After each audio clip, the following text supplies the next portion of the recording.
Muy buenas tardes para todos, ¿cómo andan? Bienvenidos a Fácil Desviarse. ¿Qué tal? ¿Qué tal? ¿Qué tal? ¿Cómo están? Buenas noches.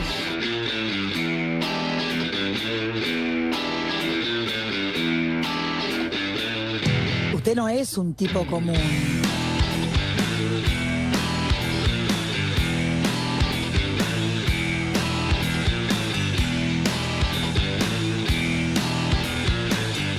Sapo, tus libros son un desastre.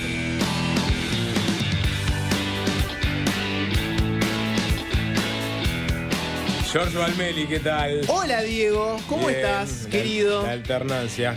¿Cómo andás? Bueno, vos ya te estuvieron escuchando haciendo tu almesa. Sí, ayer no estuve en Fácil Desviarse. Tuve que... ¿Cómo está tu garganta, tu laringe? Vaya el afectuoso abrazo al doctor Germán Broche. Que... ¿Jorge Cangeli? No, pero escucha del Sol. Escuchó Ajá. del Sol. ¿Sí? Y mientras estaba haciendo algo bastante incómodo, que es que te pongan una cámara en la garganta para revisártela, me dijo, ¿te gustaría verte las cuerdas vocales? A lo que le dije, no, si no voy a entender nada de lo que veo. No, pero los que trabajan con la voz, como por ejemplo los actores, la gente que está en la radio, etcétera, a veces les gusta. Hola, Jorge. No, gracias. No tengo nada. Otra ida al médico, Sapo, para que me digan qué bien que estás. Siguen estudiando los médicos cómo puede ser que un cuerpo como... O sea, te lo voy a poner en estos términos, ¿no? Esto que están viendo es la forma física masculina definitiva. Probablemente no les guste, probablemente piensen que no, probablemente su imagen sea la de una persona de 1,80 musculoso, tal vez algo bronceado, con un pasado deportivo en el básquetbol. Pero en este momento físicamente estoy impecable, Sapo. Jorge, exceptuando la acidez. No, claro, porque si te decir, si seguía un poco más abajo esa endocopía. No, sí, claro, iba a encontrar cositas cosas que no querés ver. Iba a encontrar cositas. Pero pará, ¿no conservaste? ¿Hay imágenes de ese recorrido? No, Como no hay Viaje imágenes. Insólito, aquella película de Mike Ryan. Tendría que haberle pedido para Claro, y que la lo pudieran pasamos acá en ver YouTube. a vivo, ¿no? Vos, yo la otra vuelta Mis entrañas. me puse y le mostré como que había quedado mi comedor o no llegaron a salir esas imágenes. Ah, bien, gracias. Vos igual te cagaste fuerte cuando te sacaron la vesícula y yo te dije, quiero hacer el programa desde tu casa contigo postrado en la cama. Y me dijiste, tal vez sea mucho, Jorge. Y bueno, sí, te cagaste puedo fuerte. dar la ecografía con las piedritas que estaban en mi vesícula, si querés, y la podemos también observar. Piedritas que hoy tal vez serían oro puro. Bueno, la piedra biliar de vaca sí se comercializa a buen precio en Asia. Acá hay que recordar. Cuesta más que la onza de oro.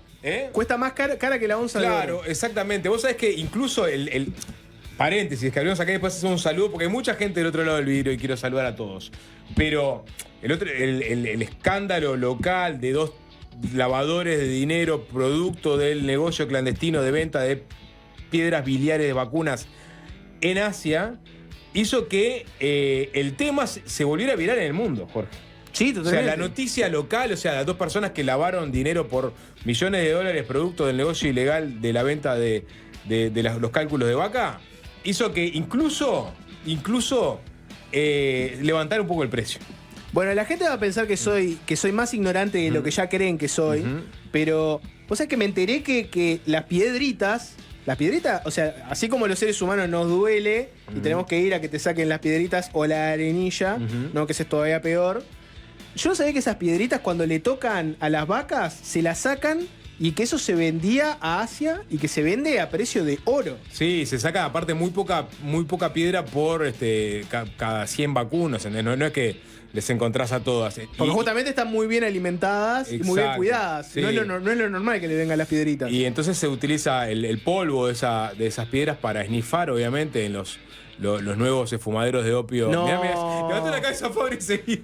No, estás mintiendo. No es una droga, es un medicamento de la medicina tradicional Estamos china. todos muy interiorizados, ¿no? En sus tareas.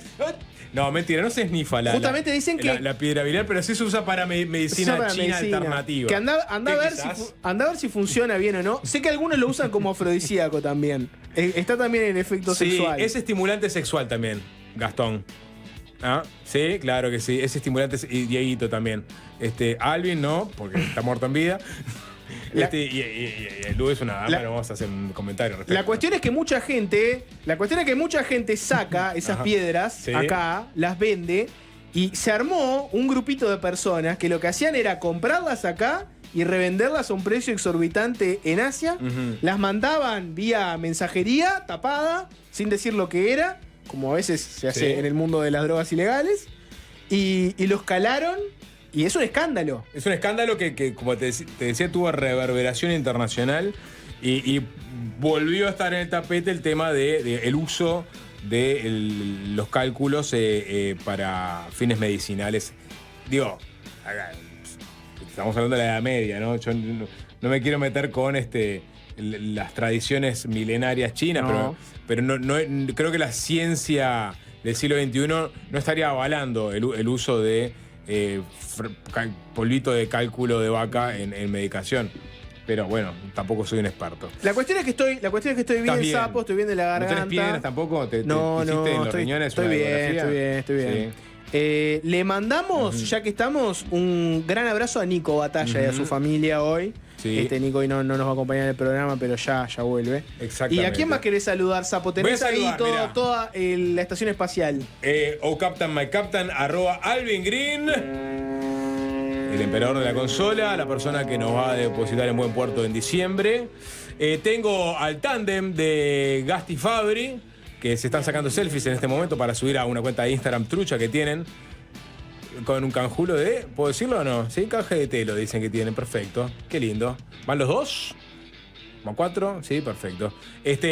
Dieguito que se aproxima a la punta y saluda junto con Lu, que está oficiando de Switcher Master estrella de la transmisión de FM del Sol en nuestro canal de YouTube. Buenas tardes para todos.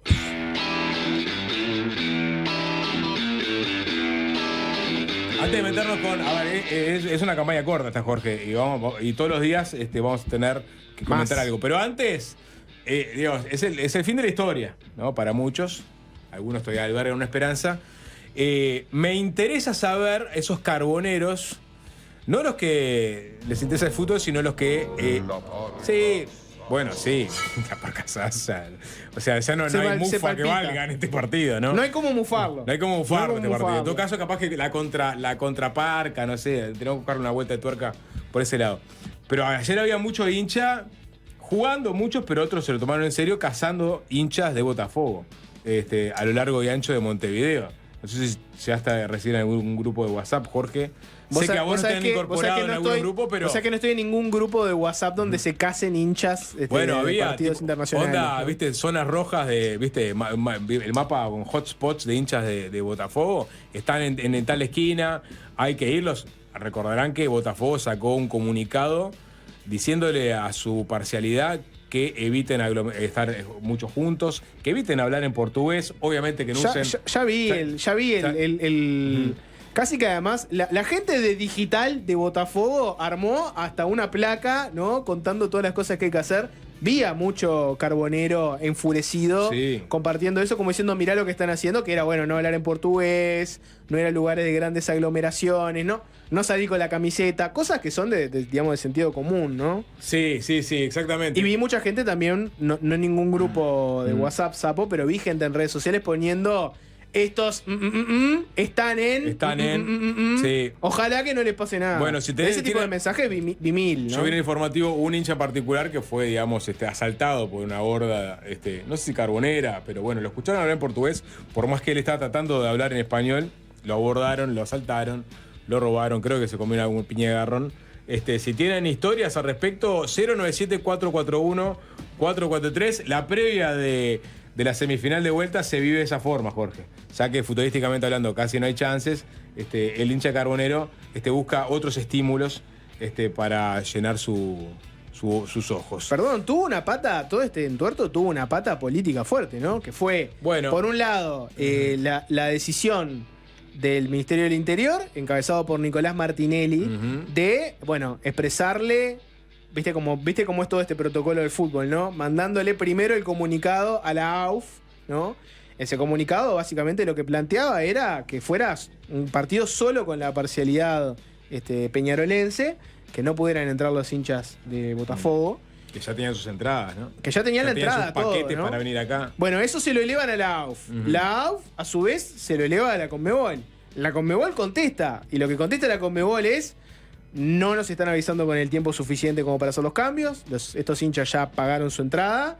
2 opciones se nos plantean. Opción número 1, que se juegue como estaba planteado. Opción número 2, que se juegue sin ningún tipo de público. Entonces, y bueno, ante eso la respuesta era, no, ¿cómo que se juegue sin ningún tipo de público? Ahí ardía Roma, ¿no? Sí, no, y finalmente se llegó con el consenso de jugar en el Centenario, por más que generó el malestar, obviamente, la dirigencia de Peñarol, de los hinchas de Peñarol, que entiende que era una oportunidad única, si bien las chances son nimias, bueno, jugar en tu estadio, campeón del siglo, repleto, meterle presión al equipo, contra jugar en el Estadio Centenario, sin poder vender todo el estadio, porque hay un cupo límite, o sea, no se habilitaron más entradas, ¿no? Creo que había 25.000 entradas extra que se podían haber vendido, y sin embargo, va a estar el estadio, no a mitad de lleno, pero claramente va a tener varios claros. Y bueno, entonces juega Peñarol, juega Botafogo, juega a Zambulla, juega Martinelli. Hoy de noche hay varios players. Y va a importar, creo, tanto lo que pase en la cancha como lo que esté pasando en las inmediaciones. Obviamente va a haber un protocolo de seguridad para cuidar, para blindar a los hinchas de Botafogo, que se los quieren comer como niños envueltos. Pero eso no quita que en algún lugar de ese trayecto reciban pedradas, o sepan que están en determinado hotel, los vayan a buscar tarde la noche, si es que no se van directo para el aeropuerto. Así que bueno, estaremos atentos. Igual está bueno analizarlo también en clave política, Sapo, porque te pones en los zapatos de Nicolás Martinelli, el ministro del Interior, ¿no? Por un lado, sabés que tu jugada va a ser bastante... Va a ser, por decirlo de alguna forma, ¿no? No le va a gustar a los hinchas de Peñarol, ¿no? Sí. Y menos le gustó que esa jugada generara la respuesta de la Conmebol que generó, que fue, bueno, si ustedes no pueden garantizar las condiciones, capaz que se juega sin ningún tipo de público. Al mismo tiempo debe ser una persona que en este momento está diciendo, no puede haber un herido, un muerto, ni mucho menos, por culpa de este tema de Botafogo en el medio. No. Estamos esperando el balotaje. Se tapa todo. No, se tapa todo. No, si hay muertos, se tapa todo. No. Lo tapás con una sábana, haces una intervención, decís que en no. el medio del balotaje, además, todo. No. Escándalo internacional del fútbol, ¿no? Imagínate. Eso no sale a luz, Jorge. A ver, alguien me manda... Ojo, te tira muchas cáscaras de banana acá, pero un mensaje que llega, Jorge, dice: Martinelli y el Ministerio del Interior se lavó las manos, ¿no? Un man ya enojado. Y dice, ayer recibí este mensaje y nos manda un mensaje reenviado que dice: lo lograron, si no anulo el voto al inútil de Tribilín. Alguien que enojado porque le cambiaron la locación de campeón del siglo al Centenario. El voto carbonero. El voto carbonero, bueno. Estaba totalmente en otra y el Sapo me transmitió un nerviosismo y violencia. Pasé de una tarde de verano y sol a un campo de batalla en 1 minuto. Y bueno, Sapo, lo que pasa es que era la noticia del día de hoy. Arrancar sin comentar eso mínimamente. Era muy complicado. Vamos a meternos en la campaña, Jorge, ¿te parece? Ya llevamos 3 días post primera vuelta y ya estamos viendo más o menos cómo se delinean las narrativas de los dos contendientes. O sea, por dónde quieren llevar sus discursos, sobre qué temas quieren hablar, qué relato quieren mostrar y qué cosas quieren evitar comentar también. Hemos tenido la suerte, por ejemplo, de ver dos entrevistas bastante extensas a Delgado y a Orsi en Canal 10 y Canal 12, en los respectivos informativos. Se alternaron. Ayer comentamos la entrevista que Orsi le dio a Telemundo y Delgado a Subrayado. Ayer fue a la inversa. Digamos, también como tema lateral, ayer comentamos el primer chisporroteo, si es que se lo puede catalogar como chisporroteo, a la interna de la coalición, con esa salida que tuvo Andrés Ojeda. Primero, cuando le habló a su militancia en la Casa del Partido Colorado el domingo, y al otro día, después de la reunión que tuvo con miembros de la coalición, hablando de cogobierno. Se viene el cogobierno. Somos el cogobierno. El cogobierno entendido como el cogobierno entre el Partido Nacional y el Partido Colorado, que son los partidos que mejor votaron el domingo, muy despegados de los otros 3 socios, porque ahora tenemos 3 socios, porque Luz, si no va a tener representación parlamentaria, sí se presenta como un socio que quiere que sus votantes vayan a Delgado. Entonces, ¿qué salió a hacer? Bueno, ya ayer pasamos las declaraciones de Mieres, que lo fustigó a un Ojeda. Mieres prendido fuego. Sí, como hacía poco tiempo. No se entendía también ¿por qué la virulencia de la salida de Mieres? Cuando claramente si algo hace eso es ruido. O sea, yo no puedo creer que Mieres haya salido simplemente porque no le gustó el ninguneo, cuando claramente ese discurso te genera 2 días de ruido por lo menos en la campaña, que es lo que menos necesitas, ¿no? Es una señal interna también del Partido Independiente, ¿no? Es un partido que le fue muy mal, que consiguió apenas mantener su diputado. Mieres no consiguió el objetivo de llegar al Senado. Es un momento donde mucha gente del Partido Independiente se puede estar preguntando por el liderazgo de Mieres. Tiene que seguir al frente del Partido Independiente, habría que cambiarlo, hay que cambiar la estrategia. Mandó una señal de liderazgo también, ¿no? Diciendo, no, bueno, a nosotros no nos va a botijar pero nadie. ¿a quién le mandó? ¿A Sotelo? ¿Le mandó una señal? O sea, me explico, o sea, en este momento... No, es un partido que tiene muchas corrientes, votantes, dirigentes. Está es bien, una señal Jorge. adentro de su partido diciendo, miren que cuando yo estoy acá voy a garantizar que nadie nos botijee. Está bien, pero ¿es el momento? O sea, ¿es realmente el momento de meter esa cuña? O sea, de generar ese ruido cuando vos salís con desventaja como coalición rumbo a la segunda vuelta. Y bueno, a mí capaz- me llama mucho la atención, o sea, Y si te hago la pensando en el contra- frío, dije, vos, ¿por qué hizo este comentario Mieres? Más cuando incluso todo su entorno salió a decir que en realidad era una mala interpretación de Ojeda, que queda las dudas si fue una mala interpretación. Que generó un ruido bárbaro, Que complicó a la coalición, Que es un mal momento porque es el balotaje, es un mal momento. Pero también pienso que Mieres debe estar preocupado por los votos del Partido Independiente y que no se vayan ahora. Y una forma de que no se vayan es decirle al votante del Partido Independiente, no, cogobierno no. Miren que acá vamos a gobernar todos y ahí está metido el Partido Independiente. Bien. No se vayan, que seguimos tan vigentes que nunca. Porque si vos sos el votante del Partido Independiente, te fue mal, tu candidato no llegó al Senado y encima sale Ojeda a decir que esto es un cogobierno, ¿y qué incentivo tenés para Es votar una la forma a coalición? 3 bandas de retener tus votantes para que voten a Delgado en noviembre. Te doy una posible explicación que me hace a mí darle sentido a eso. Porque si no lo hizo para esto, no entiendo por qué. Bien. Bueno, el resto de los principales líderes de la coalición salieron a matizar el discurso de Ojeda o incluso a reinterpretarlo. Fue el caso del propio Álvaro Delgado, quien ayer fue consultado en la entrevista que le hicieron en Telemundo sobre los dichos de Ojeda. Le preguntaron si había hablado con él al respecto y también le preguntaron sobre ese término, ¿no? ¿Qué es cogobierno? ¿Cogobierno es blancos y colorados gobernando o cogobierno es toda la coalición gobernando? Y decía esto. El Partido Colorado, cogobernar? sin el Partido Independiente, sin Cabildo Abierto, sin luz y sin mucha gente de mayoría silenciosa que nos va a dar la ¿Qué confianza. significa cogobernar? ¿Qué Es interpretación que hace? todos van a gobernar. No va a haber ningún miembro de la coalición que no integre el Poder Ejecutivo. Está bien, pero Mieres cuando se dice enojó con la- cogobernar, No hay ningún miembro de la coalición que no integre el Poder Ejecutivo. manda Delgado si gana. ¿Es el que manda? Es el presidente de la República. Total. Bueno, ahí está bien, es interesante lo que dice Delgado. Primero, Sí. es una noticia, ¿no? Que todos van a estar en el Poder Ejecutivo. Yo asumo que se refiere a que eventualmente Eduardo Luz va a estar en el Poder Ejecutivo. Que el Partido Independiente también, el Partido Colorado lo asumíamos, pero ¿viste qué es la definición de gobierno? Delgado rescata este tema diciendo, no, bueno, gobierno es estar en el Poder Ejecutivo. Gobierno son muchas cosas. Yo qué sé, yo pienso cómo quedó la correlación de fuerzas en el Parlamento. El día de mañana la coalición tiene que aprobar algo, ¿no? En la Cámara de Senadores, primero que nada hay una mayoría del Frente Amplio que es muy difícil de sortear.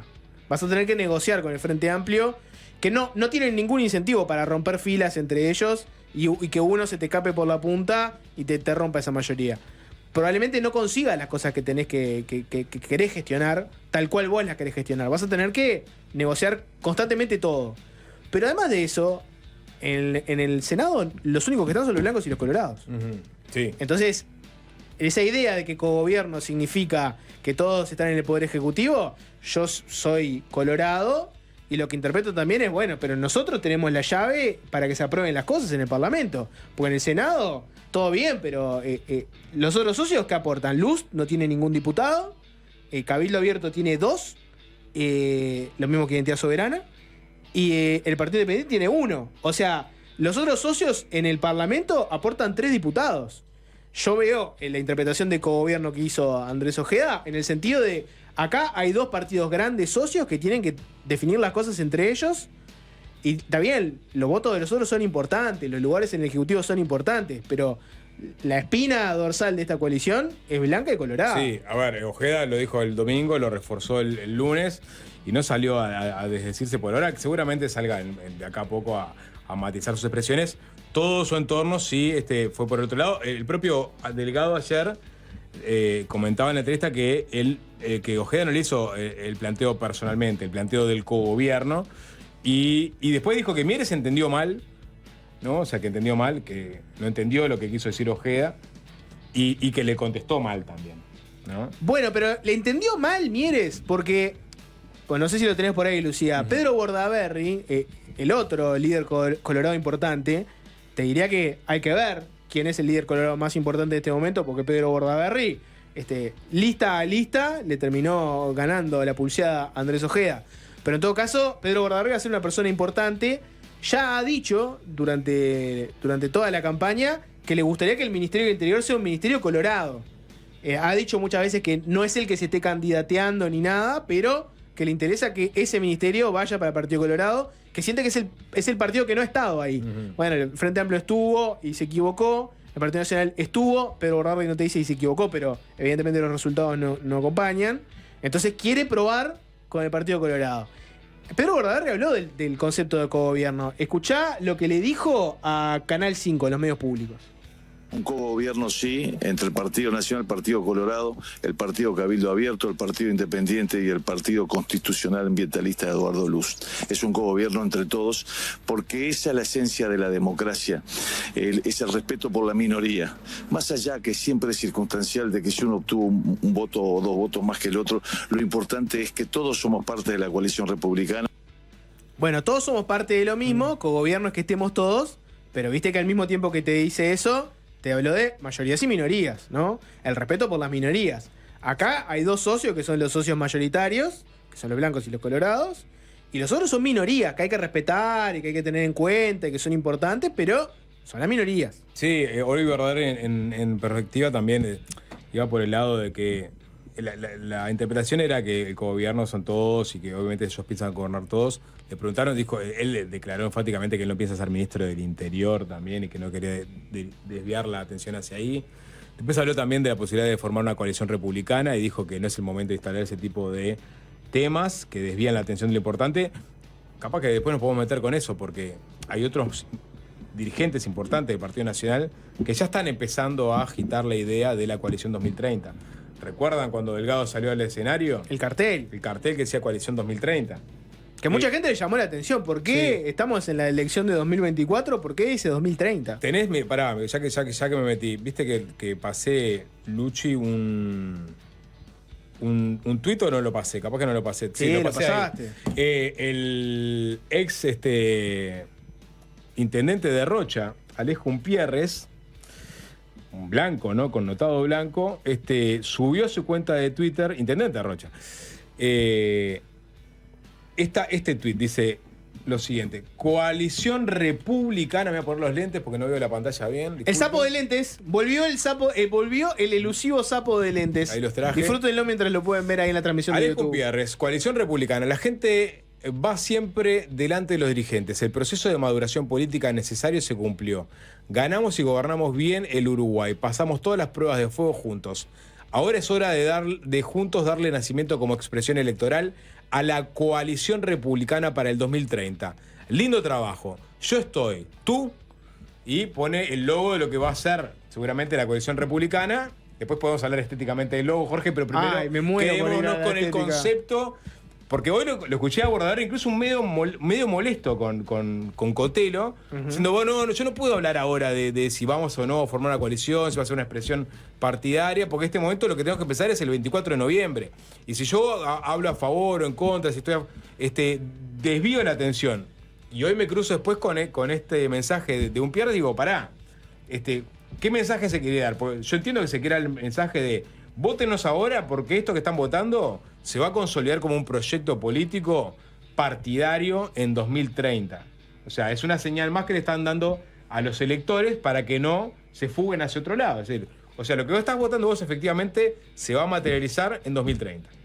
Me parece que es una estrategia válida para que no tenga fuga de votantes. Ya lo hemos hablado de esto antes, ¿no? Pero lo que pasa ahí. Deja el tuit en pantalla, Luchi, porque. Sí, queremos hablar de esa foto. Quiero ¿no? hablar del logo, el eventual logo de la coalición republicana. Core. Pero antes lo que te iba a decir es. Stone Temple Pilots. Lo que pasa es que cambia mucho, ¿qué pasa, no? Si gana la coalición, es un escenario donde rinde empezar ese proceso de convertirse en un partido. Si pierden, no. Si pierden a Cabildo Abierto, que tiene 2 diputados nomás, ¿le conviene estar en una coalición que te va a mandatar el voto por 5 años y te va a decir todo lo que venga del Frente Amplio, no rompan filas, no negocien?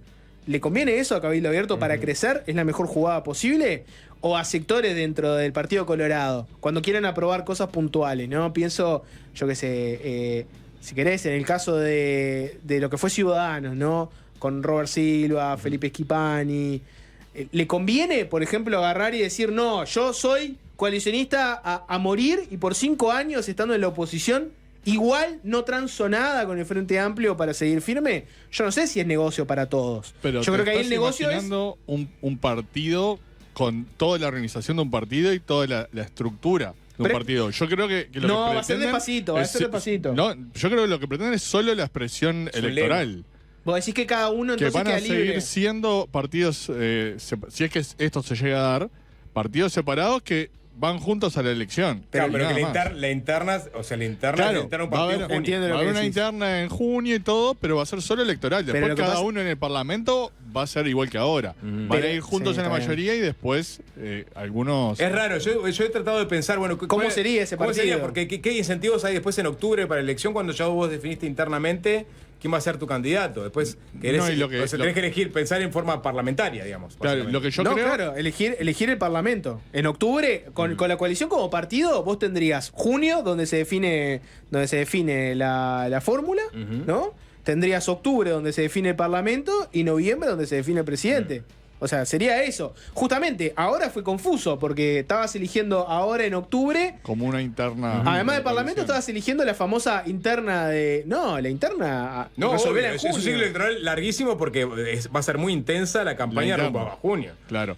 Lo que yo me pregunto es, obviamente tienen, digamos, cosas que ganar electoralmente por el tema de la suma de votos y los lemas, como pasó en esta oportunidad con el Frente Amplio. Pero no pierda un poco de identidad a la hora de la gente de decir, yo voto a tal partido. Eso, por ejemplo, esos veteranos clásicos de yo soy blanco, yo soy colorado. Decir, ahora tengo que votar a un partido que no es el mío. Y bueno, por eso hasta hoy, desde que el Frente Amplio es una amenaza electoral, hasta hoy no se ha concretado justamente para no licuar las identidades de los partidos. Y porque sabes que hay mucha gente que al día de hoy, incluso se explica parte de esas fugas, porque hay blancos que no votan, que hay colorados que no votan blanco, En el viceversa. balotaje. El balotaje, o sea, Son cada eso- vez eso- son, pero son cada vez menos. Son Entonces, cada vez menos y son cada vez menos. Y lo que pasa también ahí, esto lo voy a decir, no se enojen, lo voy a decir por la positiva. Y es que lo que pasa es que el proyecto político que tienen es estar en contra del Frente Amplio. Que no está mal. O sea, la política, la alternancia que es alternar, es alter, otro. O yo me defino en base a lo que sos vos, yo no soy eso. Al Frente Amplio le pasa lo mismo. El Frente Amplio, ¿qué es? No es el proyecto político de la coalición. Ellos mismos te lo dicen. Hay 2 modelos de país, el de la coalición y el nuestro. El de la coalición nos parece malo, el nuestro nos parece bueno. Incluso el Frente Amplio cuando ganó venía de un gobierno de coalición y se definía también por no somos ni blancos ni colorados. Exacto, o sea, definirte por la negativa no está mal, es totalmente válido. Y yo no creo que alguien que es colorado y su proyecto es que no esté el Frente Amplio en el gobierno, diga, no, si es un blanco no lo voto, prefiero el Frente Amplio. Ni tampoco me entra mucho en la cabeza al revés, el blanco que dice, yo no quiero que esté el Frente Amplio en el gobierno, y dice, bueno, pero si está un colorado, mejor que sea... No conozco un blanco que te diga antes que Ojeda, Orsi. O un colorado que te diga Yo, pará, antes que La Delgado, gente, Orsi. la gente que pensaba así hace 20 años que vota el Frente Amplio. Esto es un Por proceso, eso. esto es un proceso de maduración. En algún momento Claro, vos ya- tenés ya que está dar eso. el cambio y vas a tener algunos nativos coalicionistas, al decir de Ojeda, otros que van a presentar determinada resistencia, pero son los que están de retirada y si estás pensando en un proyecto político a largo plazo, bueno, tenés que atravesar ese proceso de transición. Ahora, vayamos al logo. El logo de Porque, la pará, coalición porque republicana. lo que no están mirando YouTube, entren, porque a mí ubican el Vogel, el juego de caja, ese que tenés que armar palabras. ¿Saca perfecto? Sí. Armen con core palabras. Porque es lo primero que empecé a hacer yo. Veo ahí cero. Veo creo. Ocre. Ocre. Bien. Core. El core. El core no. El core. El core no sé si significa. Y está, no, me quedé ahí, ¿no? ¿Es una cosa de qué? El core. Cuando estás ejercitando el core, sapo. Cuando Pero no haces abdominales, por ejemplo, estás ejercitando el core. Así, Core. El core. Es el core. El core es el cerno. Claro, ¿no? el Es la cerno. base. Sí. Eso Pero es puede el ser core. creo también, ¿no? Puede ser creo. No me gusta el logo de la coalición republicana. Me parece que tiene colores que ya los conocemos, ¿no? Tiene el rojo, el azul, el blanco. Es un cogobierno eso, ¿no? Igual el Y blanco. el otro es un cogobierno, es blanco, colorados, y los otros no los veo Y ahí. el sol de Pero Monte Colorado. el blanco de ese logo está solo en las letras o en el fondo atrás de ese círculo. O sea, para mí no tiene blanco el logo. Es solo rojo, azul y amarillo. Y el sol amarillo que también puede decir, no, es el sol, no es un color amarillo que sea parte del logo. Y lo que pasa es que también, ¿te acordás aquella famosa frase de Alvin? Si la defino, la limito, ¿no? Si te defino, te limito. Porque si yo ahora dijera, no, ¿sabes qué? Vamos a hacer el logo de la coalición republicana y que sea tiene el azul por los blancos, tiene el rojo por los colorados, tiene un solcito que es de Uruguay, pero vamos a poner el solcito colorado.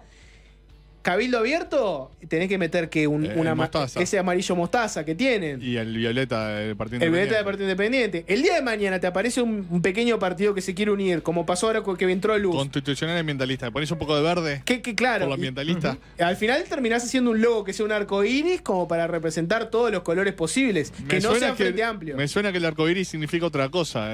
A muchos, como por ejemplo Cabildo Abierto, van a tener problemas si el logo es un arco iris. Entonces es difícil el logo de la coalición republicana. Eroc. Eroc, ¿qué es Eroc, sapo? No jodas. Vamos a escuchar un tema, después seguimos, ¿les parece? Tenemos a Martín Lema en la entrevista, uno de los dirigentes principales de la 404, la lista del la Luista, porque es la Luista en definitiva. Alguien por cero, Roce. Roce no lo había visto. El Roce, Era el Roce. muy bueno yo aparte, en el Vogel, ¿no? Sé que perdí la magia. El Roce y cero. No voy a poner un tema del core, de los Stone Temple Pilots, voy a poner un tema del disco Kick del año 87 de INXS, que es Never Tear Us Apart. Ayer en la entrevista con Telemundo, Delgado habló de que, y es otro, digamos, de alguna forma de los relatos que, en este caso Delgado, quieren poner de cara al balotaje, que es que la ciudadanía de alguna forma mandó un mensaje de poder llegar a acuerdos, es decir, dividió al Parlamento en dos y eso obliga a los políticos a acordar.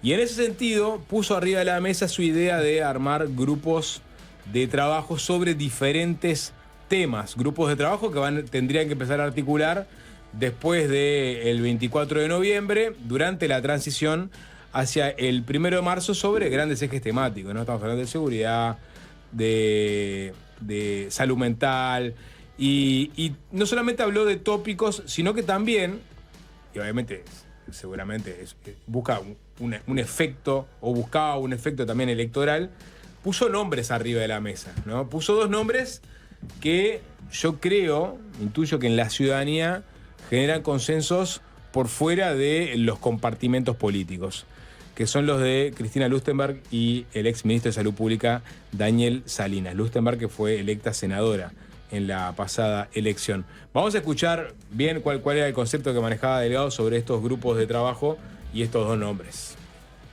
Yo quiero convocar a mesa de trabajo para, antes de asumir el 1 de marzo, ya tener acuerdos, grandes lineamientos en estos 5 ejes que yo te manejé. Y yo creo que además tenés que tener la generosidad de entender el mensaje, de pensar en dar un salto, en que no solo llegar a acuerdos, sino que en la gestión de algunos temas no necesariamente sean de miembros de la coalición. Porque si llegamos a acuerdo, lo pensamos en una lógica mucho más, ni Peñarol ni Nacional, Uruguay. Voy a poner dos nombres como ejemplo.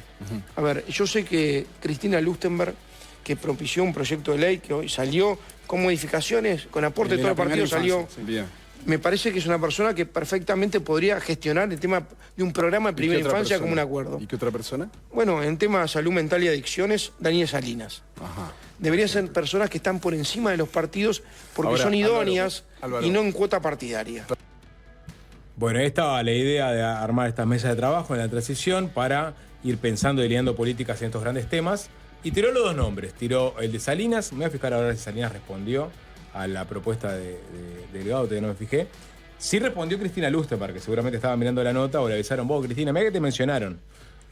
Alguien dijo tu nombre. Alguien en la dijo tu tele. nombre y salió Lustenberg. Y no salió de la mejor forma. O sea, no recibió de la mejor forma la idea propuesta por Delgado. ¿Querés escucharla? La tenemos por ahí, lo que decía Cristina Lustenberg. Vamos a verlo. Una maniobra electoral con vistas al balotaje en esta instancia que estamos. Sí, yo estoy dispuesta a seguir trabajando desde mi rol de parlamentaria para buscar los consensos en algo tan importante como las políticas de infancia y adolescencia, en las políticas que tienen que ver de salud, a las políticas que hacen a la vida de la gente y del desarrollo del país. Hemos tenido un aumento de la pobreza infantil estos últimos años, el diseño de las políticas sociales no ha tenido el impacto adecuado y este acuerdo que logramos todos los partidos políticos es hacia donde debemos ir en otros temas, pero bajo ningún concepto voy a formar parte de un gobierno hoy de la coalición. Sí, a ver. Se expresó también en sus redes sociales, digo, para avanzar un sí. poquitito más. No, de lo pero que dijo, ¿no? dice, bajo ningún concepto de formar parte de un gobierno de coalición. A mí me parece que no le están invitando a ser parte de un No es gobierno lo que de coalición. planteó Delgado. Delgado dijo, armemos unas mesas de trabajo coordinadas por personas relevantes en cada uno de los asuntos.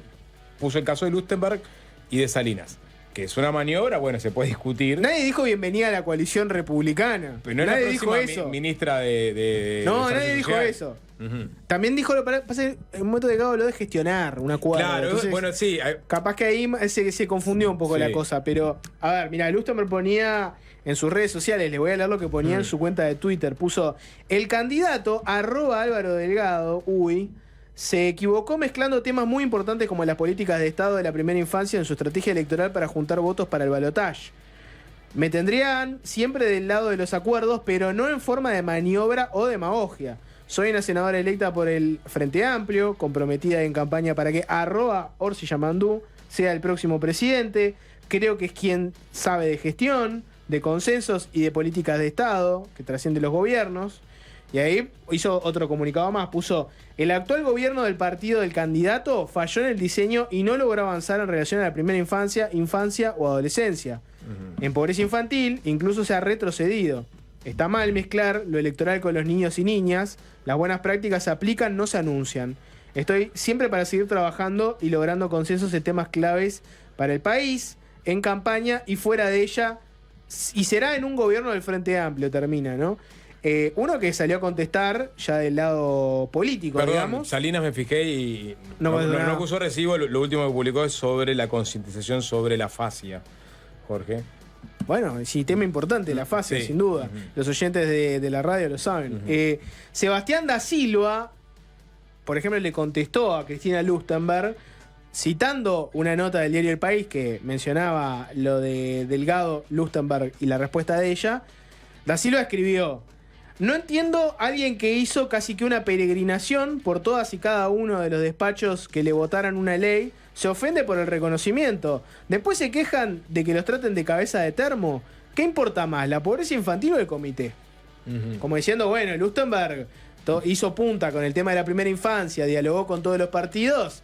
Ahora alguien la reconoce y dice, yo voy a generar acuerdos grandes. Si me preguntás a una persona que no es de mi partido, una persona en primera infancia, Cristina Lustenberg, ¿por qué salir tan de forma vehemente? Sí. Y bueno, a ver, lo que dijo Delgado en abstracto, me parece que está bueno, ¿no? O sea, lo que él plantea, y me parece que va a tener que ser la posición de cualquiera de los dos que pueden eventualmente ganar.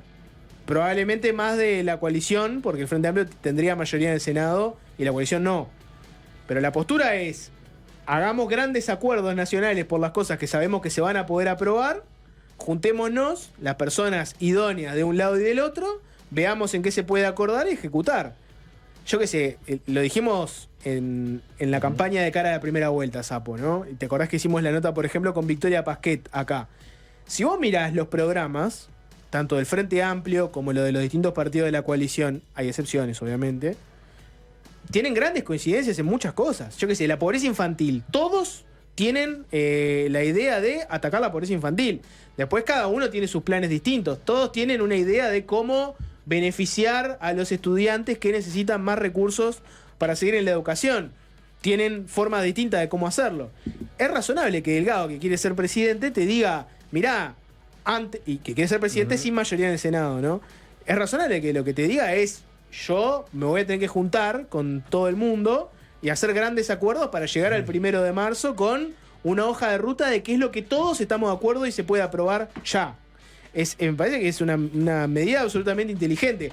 Fue un uso electoral de Lustenberg salir y mencionar su nombre como para ver a ver si agarraba algún votito frente amplista que le agarró cariño a Lustenberg. Que Lustenberg ahora parece que es ¿no? la estrella del Frente Amplio, porque la llevó el espacio 609 en un acuerdo, ¿no? Es senadora electa, después Claro, de es senadora como electa. decían, decía Silva, tratando de que se aprobara su...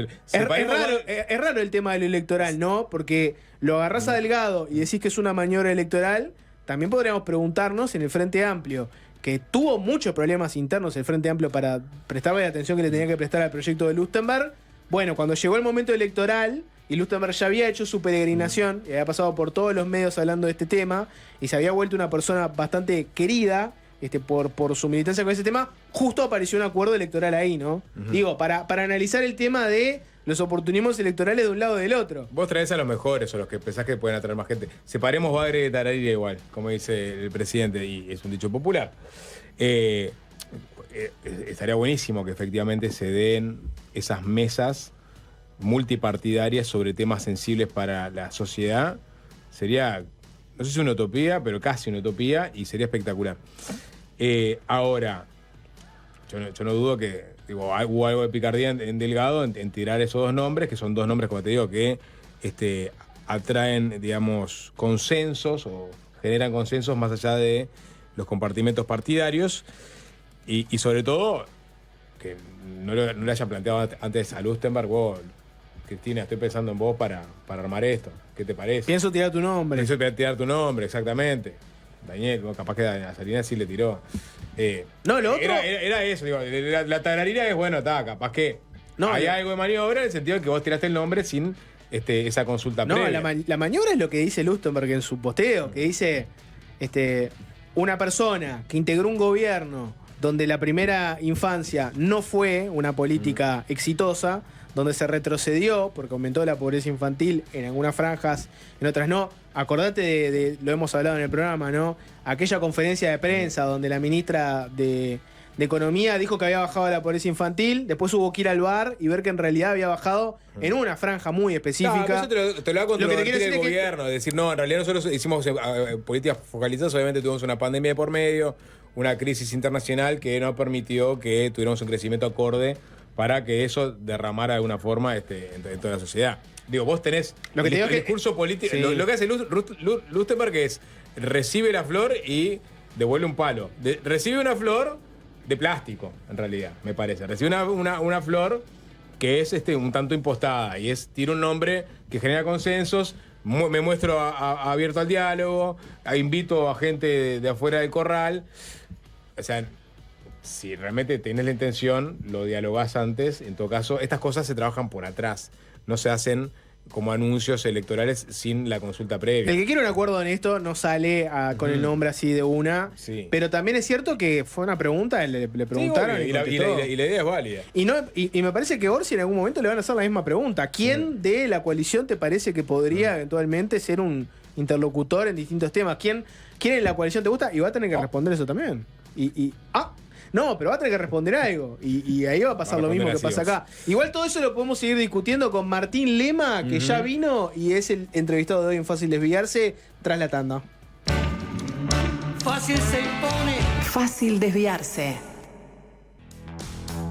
Ya estamos con el electo senador Martín Lema. Bienvenido, Lema, ¿cómo andamos? Buenas tardes. Buenas tardes. Un gusto, muchas gracias por la invitación. Ex ministro de Desarrollo Social, ex diputado. No sigo siendo. Bueno, perdón, ex diputado. No me banque. Uno ya está con la cabeza en la próxima legislatura y es como que entramos en un periodo, Sí, sí. no sé si de inacción, pero De transición. De transición y poca acción. Capaz que una chiquita sobre lo que fue el domingo para la interna del Partido Nacional, para la 404 y esa diferencia, chica, pero diferencia que le sacó Alianza País como la fuerza más votada dentro del partido. Javier García y otros miembros han dicho que le adjudican en parte el hecho de que fueron muy aguerridos a la hora de defender la gestión de gobierno.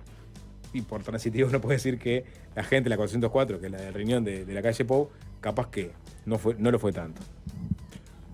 Yo no voy a hacer valoraciones de comentarios sobre dirigentes del Partido Nacional, puede ser una falta de respeto y tampoco consideración de sus proyectos políticos, los cuales respeto y agradezco que estemos en convivencia porque nos complementamos. Yo sí creo que defender al gobierno se defiende con gestión y con sensibilidad. Y en la 404 hay personas que primero tienen un gran amor por el país y vienen desarrollando una gran gestión. Y eso a mí me causa orgullo. Y la identidad con el gobierno y la defensa principalmente creo que se da con ese tipo de acciones y a mí es lo que me genera orgullo de ser parte. Como también el reconocimiento a los otros espacios que entre todos nos complementamos, pero a mí no me gusta establecer diferencias con otros. Estoy hablando en lo cualitativo y eso, porque creo que todos aportamos una causa, que en este caso fue dejarlo todo por el país, y ahora tenemos una instancia que es electoral, que la meta es clara y es ganar la elección. El país necesita seguir avanzando y estamos yendo por la reelección de gobierno y en eso estoy seguro que el Partido Nacional en su conjunto, como los socios de la coalición, estamos haciendo todo para volver a tener la confianza de la gente y volver a gobernar. ¿Sentís que en los blancos ahora con este panorama va a haber como cierto recambio generacional o de liderazgos? Porque pienso que algunos históricos o algunos que habían hecho mucho ruido en esta legislatura no van a estar, ¿no? Pensá que va a ser un parlamento donde no va a estar, yo que sé, Argimón, Gloria Rodríguez, no va a estar Sartori, por ejemplo. Jorge Gandini. Jorge Gandini, ¿no? Vas a estar vos en el Senado ahora, había sido diputado. ¿Pensás que es un momento medio bisagra para los blancos? Mira, no lo he analizado mucho porque tenemos la cabeza puesta en el mojón del 24 de noviembre. Lo que creo que hay distribuciones, estoy hablando en general, no poniéndole la persona, porque siempre detrás de una elección hay gente que tiene unas expectativas y ganas que podés quedar. Yo la primera vez que me tiré de diputado fue en el año 2009 y no salí. Y vos quedás con las ganas de estar en un lugar de eso, de desarrollar un lugar de eso y demás. Entonces siempre hay que hablarlo con mucho respeto cuando hacemos referencia a los cambios y demás, porque hay ilusiones también de personas que quieren aportar. Yo sí lo que creo que en los partidos políticos, los movimientos, personas, sectores, ideas, muchas veces ayudan a fortalecer los procesos. Por eso todavía no he tenido, porque realmente no paramos, porque el domingo tuvimos la elección y el lunes habíamos arrancado, tuvimos plenario, estamos con 1000 cosas. No lo he analizado, pero siempre por algo se dan diferentes circunstancias que lo que hay que hacer es aprovecharlas en todo lo que se pueda. Ojalá tengamos la oportunidad de quienes no integran por diferentes razones el Parlamento, pero tienen ganas de integrarlo, que lo pueden hacer desde otros lugares, desde un rol ejecutivo. El ejecutivo. Hablemos un poquito ya que estamos, es verdad, tenemos pocas semanas y cada uno de, digamos, los comandos de campaña está delineando estrategias, discursos también, para presentarse a la ciudadanía. Todavía ya está casi cerrado el tema, pero bueno, falta todavía capaz que alguna aclaración más sobre las declaraciones de Ojeda. Primero el domingo ante sus militantes y después la salida de la reunión con la coalición, de que se perfilaba como un cogobierno, es decir, un gobierno entre blancos y colorados por, digamos, los votos que tuvieron ambos partidos, ¿no? Y yo me retrotraigo a el 1 de marzo de 2020, cuando le preguntamos a Luis Alberto Heber, me acuerdo que estábamos con Jorge, esto es un gobierno multicolor, no sé cuál era el término que usaba en esa época, multicolor, de coalición, y dijo, no, este es un gobierno blanco en coalición, ¿no? Diciendo, el que lidera es el Partido Nacional con socio de la coalición. Lo cual era cierto, ¿no? Porque el Partido Nacional había sacado la mayoría de los votos. Ahora, con estos dichos de Ojeda, que tienen asidero en la votación, en caso de ganar Álvaro Delgado, ¿Va a ser un gobierno blanco en coalición, o sea, liderado por el Partido Nacional, o va a ser un gobierno de coalición? Gobierno de coalición. Gobierno de coalición. Por supuesto que el orden que establece por la comparecencia de los diferentes partidos políticos, por supuesto que cuenta porque hay una representación, no porque uno diga que tiene que ser uno u otro, no por un tema mayor o menor empatía. Es porque detrás de esos apoyos electorales es la gente que se expresa. Entonces también se respeta en esa representación, aparte de la conformación parlamentaria, se respeta en lo que tiene que ver con diferentes conformaciones desde el punto de vista de los lugares ejecutivos. Pero eso no te impide hacer valoraciones cualitativas de quienes han demostrado ser buenos cuadros de gobierno, tenerlos en cuenta independientemente de la votación. Por eso, en términos generales, la votación ordena.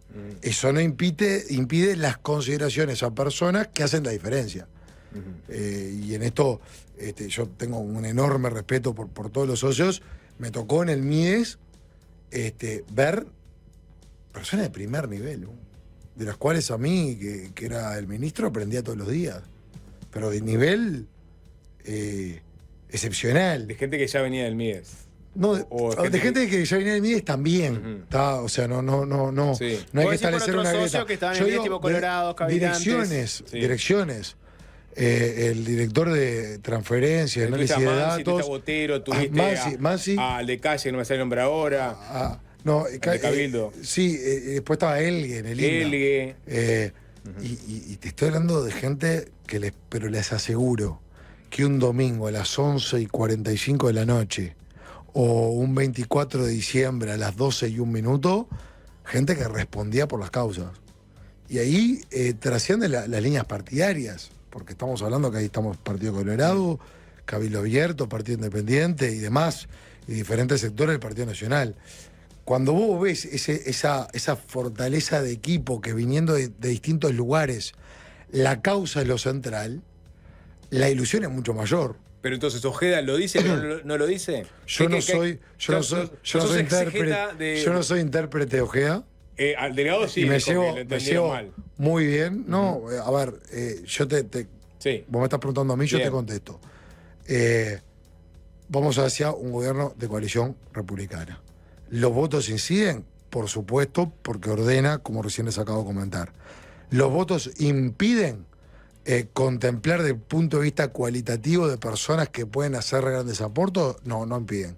Entonces, capaz que estamos empantanándonos, y no estoy hablando ni por Andrés, ni por Pablo, digo, en la reflexión, capaz que nos trancamos en algo que no tiene sentido, porque esto va a ser una anécdota. Bien. Y el día de mañana esta anécdota se va a superar y vamos a tener que gobernar. Y para gobernar por los intereses del país y por la dignidad personal y colectiva de hacer un buen gobierno, vamos a querer contar con los mejores. Entonces eso va a hacer que se puedan dar las dos cosas en cuanto a contemplar los votos y lo cualitativo desde el punto de vista personal y profesional. ¿Qué te pareció el crecimiento del Frente Amplio? Que fue el partido que creció más cuantitativamente quise decir. Y bueno, tenés, por ejemplo, fue el más votado en 12 departamentos, alguno bastante hostil para el Frente Amplio, yo pensaba en Tacuarembó, si querés. Hoy el Observador sacó esta nota que hacía como un mapa de Montevideo y bueno, cómo le fue a los distintos partidos. Terminó perdiendo, digamos, en 3 barrios nomás, que era, bueno, Posito, Punta Carretas y Carrasco. Los demás los ganó todos, ¿no? ¿Qué mensaje pensás o cómo lees vos que ese crecimiento fuerte del Frente Amplio? No sé si tan fuerte, porque los gobiernos tienen desgastes y la matemática es clara que 48 es más que 44. La coalición, después de un periodo de gobierno condicionado por una cantidad de adversidades, por una cantidad de crisis, en un instrumento que está debutando, una coalición de estas características, que todo el mundo ponía el signo de interrogación, y es lógico que lo haga. Arranca un gobierno de coalición desde puntos de partida tan distintos, o mejor dicho, no puntos de partida tan distintos, con muchos matices, si se quiere, y a los 13 días ese equipo heterogéneo tiene que enfrentar una pandemia, y después llevar adelante una ley de urgente consideración, y después una ley de presupuesto, y después una transformación educativa, y después una reforma de la seguridad social, y después las rendiciones de cuentas, y después todo lo que fue la voluntad popular sobre la LUC. Y en todo eso se fue superando, y se va a llegar al último día del periodo con un gobierno de coalición funcionando. Y esta herramienta se ve materializada en votos. 48%, que es lo que tiene la coalición republicana, es más que 44%, que es lo que tiene el Frente Amplio. Por eso creo que el punto de partida del 27 de octubre al 24 de noviembre es de moderado optimismo. ¿Quiere decir que está ganada? No, por supuesto que no. Pero quiere decir que la ciudadanía ya empezó a expresarse en la ratificación de un gobierno de coalición, por un tema numérico. ¿Y ahí qué te parece el hecho, la verdad lo que decís, de que terminás teniendo ese panorama con el porcentaje frío, pero claro, por un tema de ingeniería electoral, el que es un partido único termina teniendo más bancas que los que van como partidos separados? Entonces hoy lo que te da es que tenés al Frente Amplio con mayoría en el Senado, ¿no? Y eso para la gobernabilidad de una coalición, eventualmente se asume, le va a complicar mucho el panorama, ¿no? Pensá que ahí tenés cosas de los directores de entes, las venias, casi todas las cosas importantes que quieras aprobar, vas a necesitar que el Frente Amplio esté de acuerdo, ¿no? Ahí ¿cómo enfrentás ese desafío? Como lo tenemos que enfrentar todos, y las dos fórmulas que separan frente a la recta final, de que no hay mayoría parlamentaria. Porque en muchas cosas, y en las cosas más cotidianas, lo que prospera en una cámara tiene que prosperar en la otra. Y para que prosperen las dos cámaras en nuestro sistema, hay que tener la mayoría en las dos. Entonces, el desafío para las dos fórmulas es poder concretar mayorías en este escenario. Claro, una ya tiene uno, ¿no? Bueno, no el diputado importa, es más fácil pero negociar. buscar la mayoría. Todo, bueno, pero cuando vos encontrás una sintonía en un acuerdo, Senado y diputados, si se pone de acuerdo la coalición con el Frente Amplio, puede ir como un tejo en las dos. No es ningún. No cambia nada una mayoría aislada, porque en realidad, tarde o temprano, el proceso se te interrumpe. Es más, creo que hasta puede generar un equilibrio y puede ser filtro en una cantidad de cosas que es sano para el país, sano desde el punto de vista de un escenario nacional. Pero ahora la pregunta que por lo menos la interrogante que me parece que surge es, en un escenario donde nadie tiene mayoría parlamentaria, ¿quién tiene mayores condiciones para articular y negociar? Sin lugar a duda, Álvaro Delgado. Y se puede establecer otra hay una cosa que es clara. Creo que en estos días, desde una fórmula y la otra, va a haber como una competencia mediática para ver quién tiene ¿Quién es más negociador? mayores posibilidades de negociación. Está. Ahí en donde me refugio yo, en los hechos. Porque los hechos son contundentes. La capacidad de negociador de Álvaro Delgado es reconocida por ajenos, obviamente que por propio, pero hay dirigentes del Frente Amplio que han reconocido que Álvaro Delgado es un gran negociador. Dirigentes sindicales han reconocido que Álvaro Delgado es un negociador. En la pandemia, cuando había que dar apertura a ciertos sectores para ir liberando aquello de no apagar los motores de la economía, Álvaro era uno de los interlocutores que permitió llevar adelante esta apertura. O sea, está más que probado el espíritu y la capacidad negociadora de Álvaro. Que aparte, por ejemplo, características que creo que son positivas, Álvaro fue uno de los promotores de la investigadora ANCAP y nunca se metió en el terreno personal para hacer valer el trabajo profesional de la investigadora. Para mí eso describe mucho. Y por el otro lado, Orsi no lo veo, pero tratando de ser objetivo, siempre uno es subjetivo porque tiene el corazoncito y las expectativas puestas en un proyecto, ¿no? Pero tratando de ser objetivo, hay un hecho que me parece que lo define. Cuando se dio el Congreso de Intendentes, o la presidencia del Congreso de Intendentes, el año de este periodo que le tocaba al Frente Amplio, se tenían que poner de acuerdo 3 intendentes. Canelones, Montevideo y Salto. No se pudieron poner de acuerdo entre los 3, y el presidente en ese año fue Fernando Echeverría del Partido Nacional, intendente de Flores. Esa es una de las cosas que le están achacando a Orsi en este tramo de la campaña, hablando de su capacidad de diálogo. Él te diría que consiguió mayorías especiales para aprobar todas las cosas Todos que los necesitó intendentes, Canelones, ¿no? Todos los intendentes. Incluso con gente de la oposición. Pero pará, porque hablaste de la comisión investigadora. Ayer estuvo Daniel Chasquete acá y puso arriba de la mesa un tema que está vinculado a no tener mayoría en el Senado, que es el tema de las comisiones investigadoras, ¿no? Y él recordaba, porque tiene que ver lema acá, ¿no? Que cuando el Frente se quedó sin mayoría en diputados, aquel año que el Frente no tuvo mayoría porque se fue con 2017, proliferaron las investigadoras, ¿no? ¿Por qué? Porque las podían impulsar desde la oposición y así. Y Chasquetti incluso lo puso en una columna en la diaria hoy, dice, el Senado, por último, el Senado podría votar toda clase de comisiones investigadoras sobre temas urticantes como los pasaportes rusos, Sebastián Marcet, Albizu, Karam y otros asuntos polémicos de la administración de la calle Pou. esta situación podría replicarse en la Cámara Baja con el concurso de Salle. Bueno, es otro tema. Pero es verdad que te expones a que, si en el peor de los escenarios, el frente te la complique y mucho en la Cámara del Senado. Mejor. Porque parte de una buena gestión es la fortaleza del control. Yo lo decía siendo diputado de la oposición, fortalecí los mecanismos siendo presidente de la Cámara de Diputados, y como ministro yo pedía para ir al Parlamento porque nunca me citaban. Nunca. Nunca me interpelaron, nunca me llamaron a una comisión general, nunca me llamaron a una comisión. Y hasta me generaba un poquito de, no quiero decir aburrimiento, pero me parecía sano sentir, no solamente por el lado de las irregularidades, sino por el análisis permanente, sentir que te respiran en la nuca, porque eso te hace estar con la guardia alta, que a veces humanamente podemos descansarnos, pero no estoy hablando en un proceso, en un día, no es lo mismo estar atento, estar con la guardia alta, estar que estar quizás más descansado y demás. Y yo creo que en este caso, en el ejemplo que vos decís, que es un mayor control, obliga a quienes estén en el Ejecutivo a buscar ser mejores y en un formato una mayor transparencia. Yo creo que el escenario como está planteado es muy favorable para la puede ser pesadillesco también. El que quiere estar en esto tiene que bancar lo que haya que bancar, si no, no se puede estar en esto. Y que haya una posición fuerte, controlando fuerte, es sano. Es sano. Pero no era un palo en la rueda, nefasto del Frente Amplio por la antes. forma, pero lo que pasa es que sí, por supuesto. ¿No? Pero cambió el discurso. Antes que te hicieran la oposición fuerte era un palo en la rueda horrible y ahora está de más. Pero Jorge, cambió. A mí me tocó ser opositor. Y en base a la investigadora de ACE terminó todo el directorio afuera de... Claro, no se terminó. Interpelando a un ministro, al ministro de Salud Pública el 21 de febrero de 2017.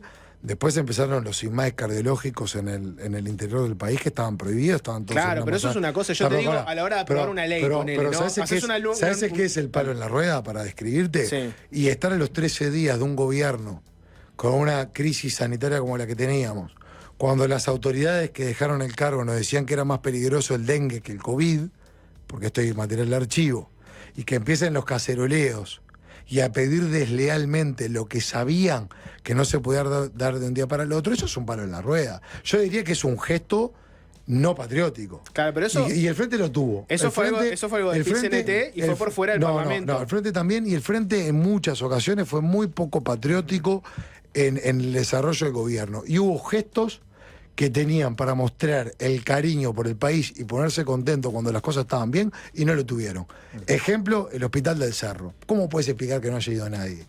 O el Centro de Políticas Sociales en Casaballe, ¿cómo se explica que no haya ido nadie? Pero yo te pregunto por el Parlamento, que es lo que estamos hablando, el tema de la mayoría. Estoy hablando de los parlamentarios que tampoco fueron. Claro, pero lo que yo te digo es, antes la situación que tenías era que este gobierno tenía una agenda muy potente, ¿no? En el sentido de que tenían una LUC, una serie de proyectos de ley, y lo que sentían en el gobierno, corregime si me equivoco, es que cada vez que iban con un planteo al Parlamento, el Frente Amplio iba en contra, y eso también era considerado como un palo en la rueda, ¿no? Pensar en el caso de la LUC, ¿no? Que hubo un montón de artículos que no salieron, y hubo otros que, hubo un referéndum contra la LUC, ¿no? A ese nivel se llegó, a eso también le llamaban Pero palo eso no en la me parece rueda. mal, ¿ves?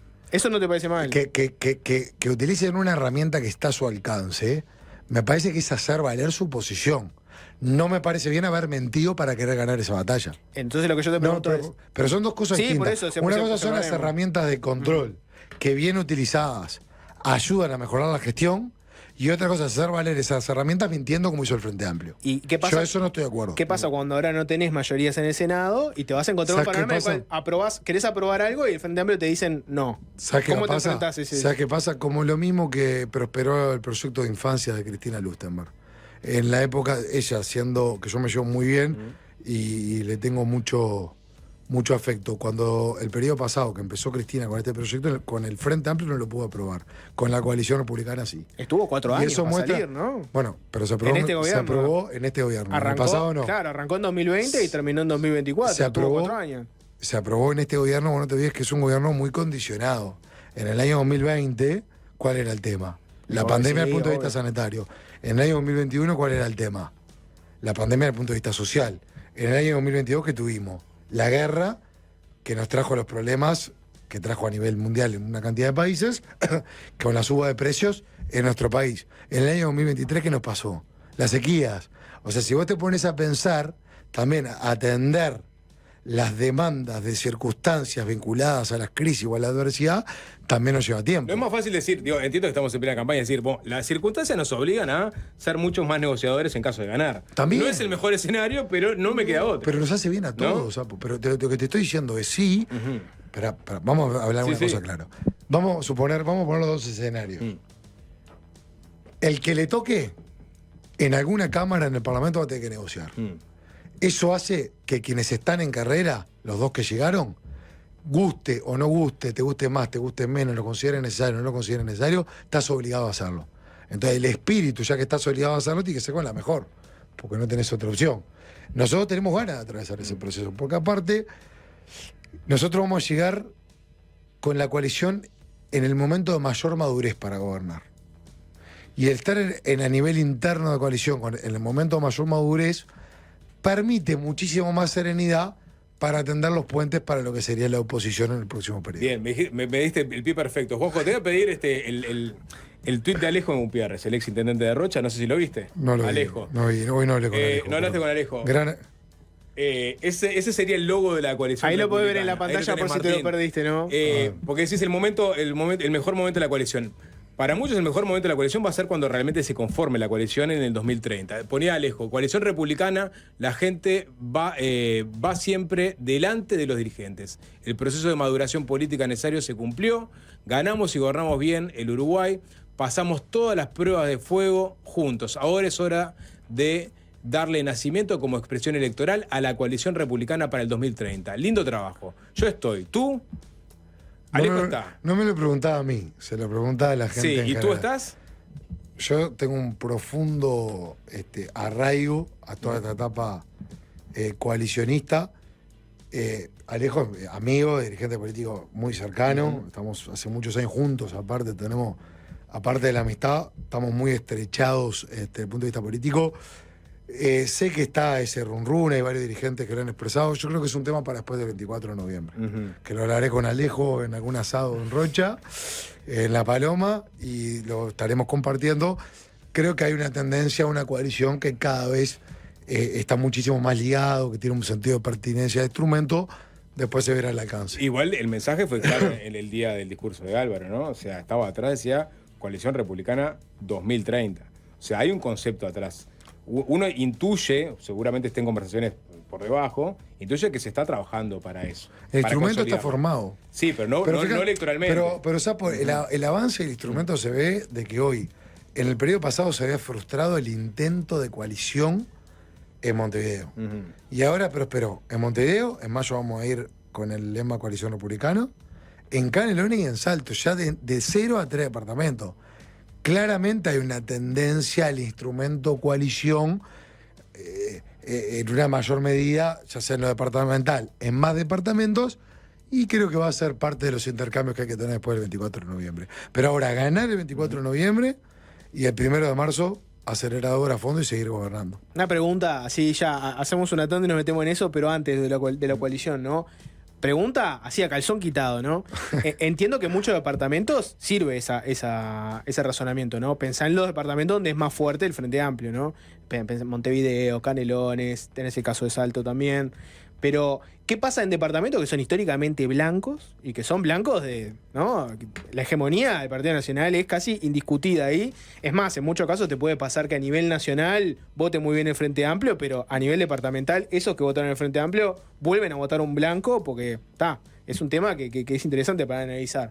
Y ahí es negocio ser coalición republicana, porque pienso que yo soy un militante nacionalista de toda la vida de un departamento donde acá lo que importa es la interna de los blancos. Yo quiero ceder un poco todas esas cosas para ayudar en definitiva a cabildantes, colorados, independientes que en mi departamento ni pican. Vos podés tener una gran herramienta y no quiere decir que la tengas que aplicar para todo. No son las mismas herramientas que se utilizan en forma universal. Las realidades departamentales consiste también en escuchar a los diferentes dirigentes que son de diferentes partidos políticos y a llegar a conclusiones. Hasta el momento, a nivel departamental, se llegó en 3 departamentos. El futuro verá si se incorpora algún otro. Bien. Martín Lema, ¿hacemos una tanda y seguimos? Cómo no, con mucho gusto.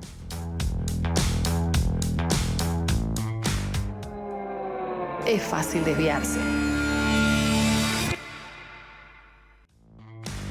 Seguimos conversando con el diputado Martín Lema, electo senador por la 404. La pregunta que le hace todo el mundo a todos los 404 y no se responde es ¿qué va a hacer el presidente el 1 de marzo? ¿Va a ir a su banca?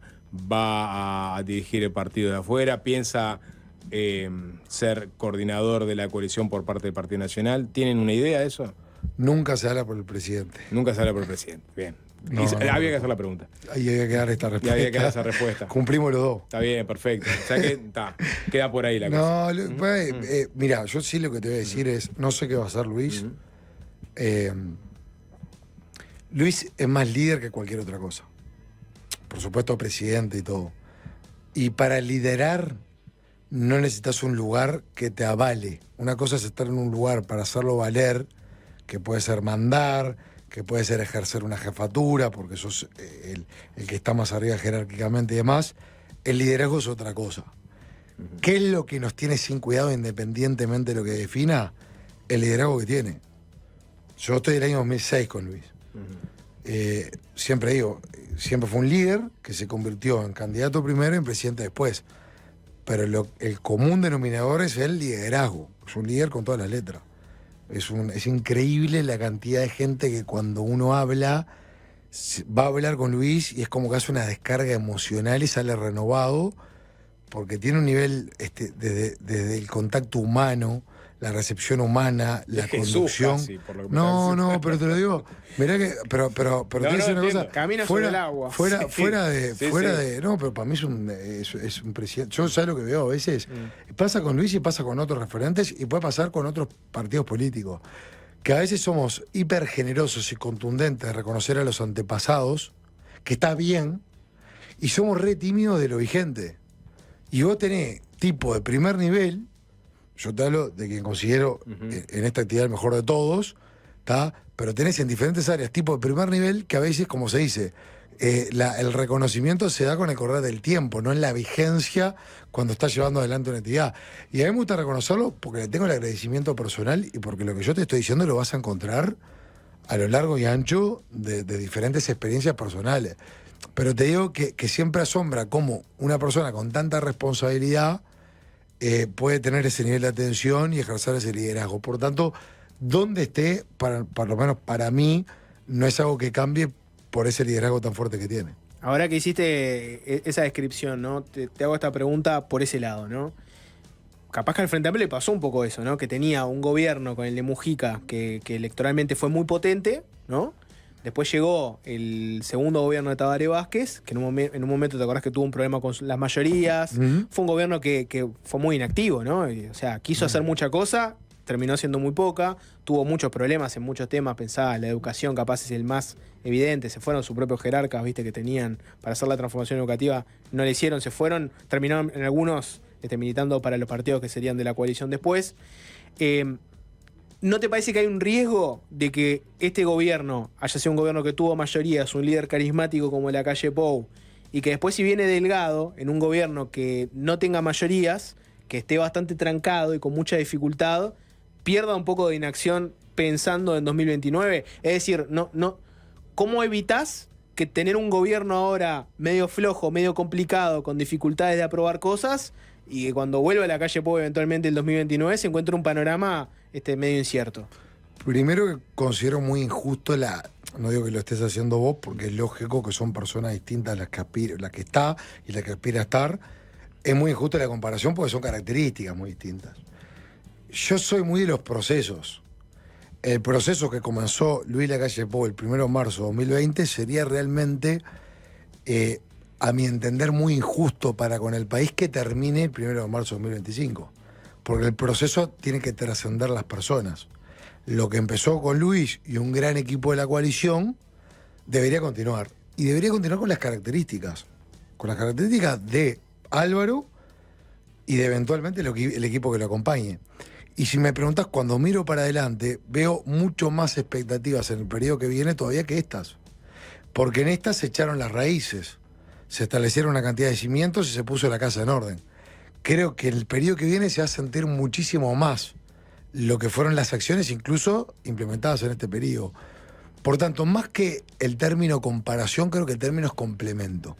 Creo que lo que le puedo aportar a Álvaro es el complemento a este proceso que empezó el 1 de marzo de 2020, que yo entiendo que lo mejor para el país es la reelección, y que genera ilusión, y estoy seguro que va a dar muchos más frutos todavía el periodo que viene que los que pudimos materializar en este por un tema también de tiempos y de condicionamientos que le comentaba por las crisis. Alguna de los plebiscitos y algo de seguridad también, ¿no? Vos tuviste un plebiscito por la seguridad social, vamos a arrancar por ese, que en definitiva termina teniendo un apoyo bastante fuerte, ¿no? 4 de cada 10 uruguayos más o menos estaba a favor de este plebiscito, que desde el oficialismo te lo escribieron como un salto al vacío, inseguridad, era una irresponsabilidad, era algo que podía ser el fin de muchas cosas. Y interpela saber que 4 de cada 10 personas preferían dar un salto al vacío que apoyar la reforma que hizo este gobierno. ¿Pensás que si el gobierno que viene es de coalición tiene que cambiar algo la seguridad social o no? ¿O te parás y decís, bueno, está, 4 de cada 10 votaron esto, 6 de cada 10 no lo votaron? Muchachos, la mayoría se han hablado, queda la reforma de la seguridad social que nosotros hicimos tal cual. La mayoría reafirmó que vamos en la dirección correcta. Hay otras prioridades. Esta es una diferencia con el Frente. Ayer Daniel Cayeni, por ejemplo, hablaba de que, si bien la mayoría laudó, ¿no? Y el Frente, parte del Frente había estado en contra de esto, por ejemplo, el tema de las jubilaciones mínimas había que trabajar para... Pero ¿quién va a estar en contra? Elevarla. Bueno, lo atan a la señal. Eso no es un cambio del esquema, del formato. Eso es tratar de aumentar, que de hecho en este gobierno se mejoró con lo que fuera la baja de impuestos del IRPF y el IAS, se mejoraron la cantidad de situaciones que antes no se daba esa mejora. Pero no eran las mínimas, ¿no? Pero yo te quiero decir que siempre vas a buscar cuando la economía te permite, porque mucho más a veces que las ideas aisladas es cómo lo instrumentás.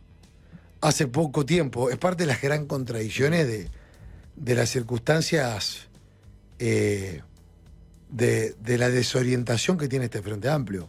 Fíjate que O'Donnell hace unos días comentaba que no hay que darle tanta prioridad o dejar de lado un poco a las personas mayores para focalizarse en primera infancia. Lo decía O'Donnell, el que sería eventualmente ministro de Economía, entre otros representado a Cayani.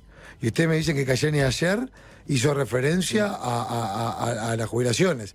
Entonces, sí, hay una contradicción a la primera infancia. Pero fíjate que el que quieren de ministro de Economía dijo directamente que eso hay que dejarlo de lado y hay que ir directamente a la primera infancia. Y acá hay un senador del sector mayoritario del Frente Amplio que lo que está estableciendo son destinar recursos que claramente de algún lado se restan, ¿no? Vos decís que porque acá no es todo suma. No es complementario. Pero el Frente de hoy es contradictorio, por supuesto. Yo creo que más que contradictorio está profundamente desorientado. Entonces, y porque no hay conducción. Entonces, la verdad pero díganme dónde encuentra la orientación si el que sería el ministro de Economía habla de dejar de lado personas mayores para ir a primera infancia. No dice que dejar de lado. Dice que tiene 2% de pobreza, que no es una prioridad. Más allá de eso lamentablemente, que obviamente nos interpela, es un proceso de hace muchos años. En este gobierno que de hecho, establecimos... es muy crítico con la rebaja del IAS, porque estás, beneficiando a una franja etaria que entendemos no que la el pobreza Frente Amplio critiquen porque ellos están acostumbrados a subir impuestos. Cuando hay baja de impuestos, critica. Pero cada uno... Nosotros la apuesta es en lo posible seguir bajando impuestos. Sabemos que el Frente Amplio, por las conductas de administraciones anteriores, la tendencia era la suba de impuestos. Pero esa tendencia hay el una concepto contradicción. del argumento de la baja del IAS. A ver, cuando muchas de los que se beneficiaron, que vayan y conozcan los hogares y cómo viven y cuánto mejoraron. Porque es muy fácil hablar de... Porque aparte no es solo eso. Quien lleva prestaciones, por ejemplo, de asistencia a la vejez o tarjeta Uruguay Social, que implica tener menores, pero otras circunstancias de vulnerabilidad, o asignaciones familiares plan de equidad, desde el año 2022, por ejemplo, acceden a la recarga de Supergas a un 50% de descuento. O sea que sumado a la baja de impuestos, este tipo de beneficios que antes no estaban. O 90% de energía eléctrica para poder regularizarse y no estar en negro. Pero o sea, es una visión global. Es una visión global. Es entendible que se critique. Pero el sector, yo te estoy hablando de los más vulnerables. No, yo te hablo de más IAS. Y menos vulnerables. Los que pagan IAS no están entre los más vulnerables, ¿no? Pero te estoy diciendo asistencia a la vejez, que es quien recibe una prestación social del MIDES, ¿tá? O te saco, hay una política preventiva que beneficios como la recarga de Supergas Claro. también lo tienen destinatarios de asignaciones familiares del BPS hasta el primer escalafón, que no están en la total vulnerabilidad, porque se tuvo una postura de buscar situaciones preventivas. Y te voy a decir una cosa, la recarga de Supergas o el acceso a la energía eléctrica, que mejoró considerablemente en este gobierno, no entra en las mediciones de pobreza. Porque es lo cualitativo y no entra. Si nosotros fuéramos un gobierno para ciertos números nomás y solamente quedarnos en la frialdad de los números, poníamos recursos más en lo que mueve la aguja de los números y no en cambiar para bien calidad de vida de la gente. Y apostamos a eso. Y seguridad alimentaria, que implica también personas mayores. Ahora se van a conocer datos.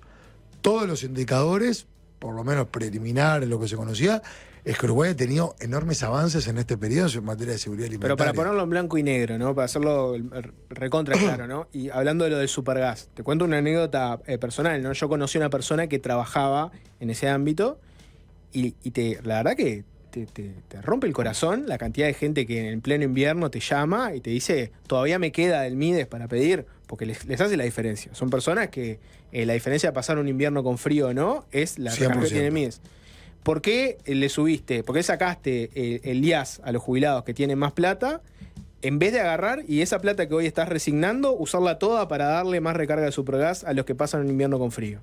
¿Por qué gastar esa plata en los que tienen más y no ponerla en los que tienen menos? Porque se hizo en las dos cosas con una cantidad de medidas y no por ser contribuyente del IAS te dan una condición de que estés absolutamente despegado y sin problemas. Pero unos tienen más plata y otros tienen muy poca. Hay integralidades que vos tenés que ver equilibrio, porque también si vos no te tratás de sostener a uno, se te puede caer y necesitar más recarga de Supergas. Pero uno precisa el Mides para recargar el Supergas y el otro paga un impuesto a las jubilaciones más altas. Pero tenés una visión integral. Esa gente que vos me decís, casos que capaz que en pleno invierno no tengan para calefaccionar, hoy lo pueden hacer por este descuento de un 50%. Te estoy hablando, Jorge, que en un escenario de mínima o de máxima vulnerabilidad se cubrió el 100%. No es que dejaste a uno un poquito más arriba para darle al otro. No, contemplaste el 100%. Claro, pero resignaste una plata. Energía eléctrica, pero te estoy diciendo todo beneficio. Alimentación. Se generaron 70.000 viandas nuevas por día. El año de mayor inseguridad alimentaria, según la FAO, lo empezamos a medir por el INE en este periodo, el año de mayor inseguridad alimentaria de los últimos años, no fue el año de la pandemia en nuestro país según FAO, fue el año 2016 y cerraron comedores. La FAO reconoció a Uruguay como el país de mayor desempeño en seguridad alimentaria. Todas esas cosas también. Pero implica personas mayores en situación de vulnerabilidad. La pregunta acá es, ¿por pero qué si sabes que la gente más... Claro, es como que yo te diga que por qué haces una ruta, y haces una ruta porque también pasa el patrullero más ágil, porque pasa la ambulancia, porque el camión comercial, porque viene un inversor del exterior y ve que el país está en una situación próspera. No es una cosa o la otra, es una visión integral de país.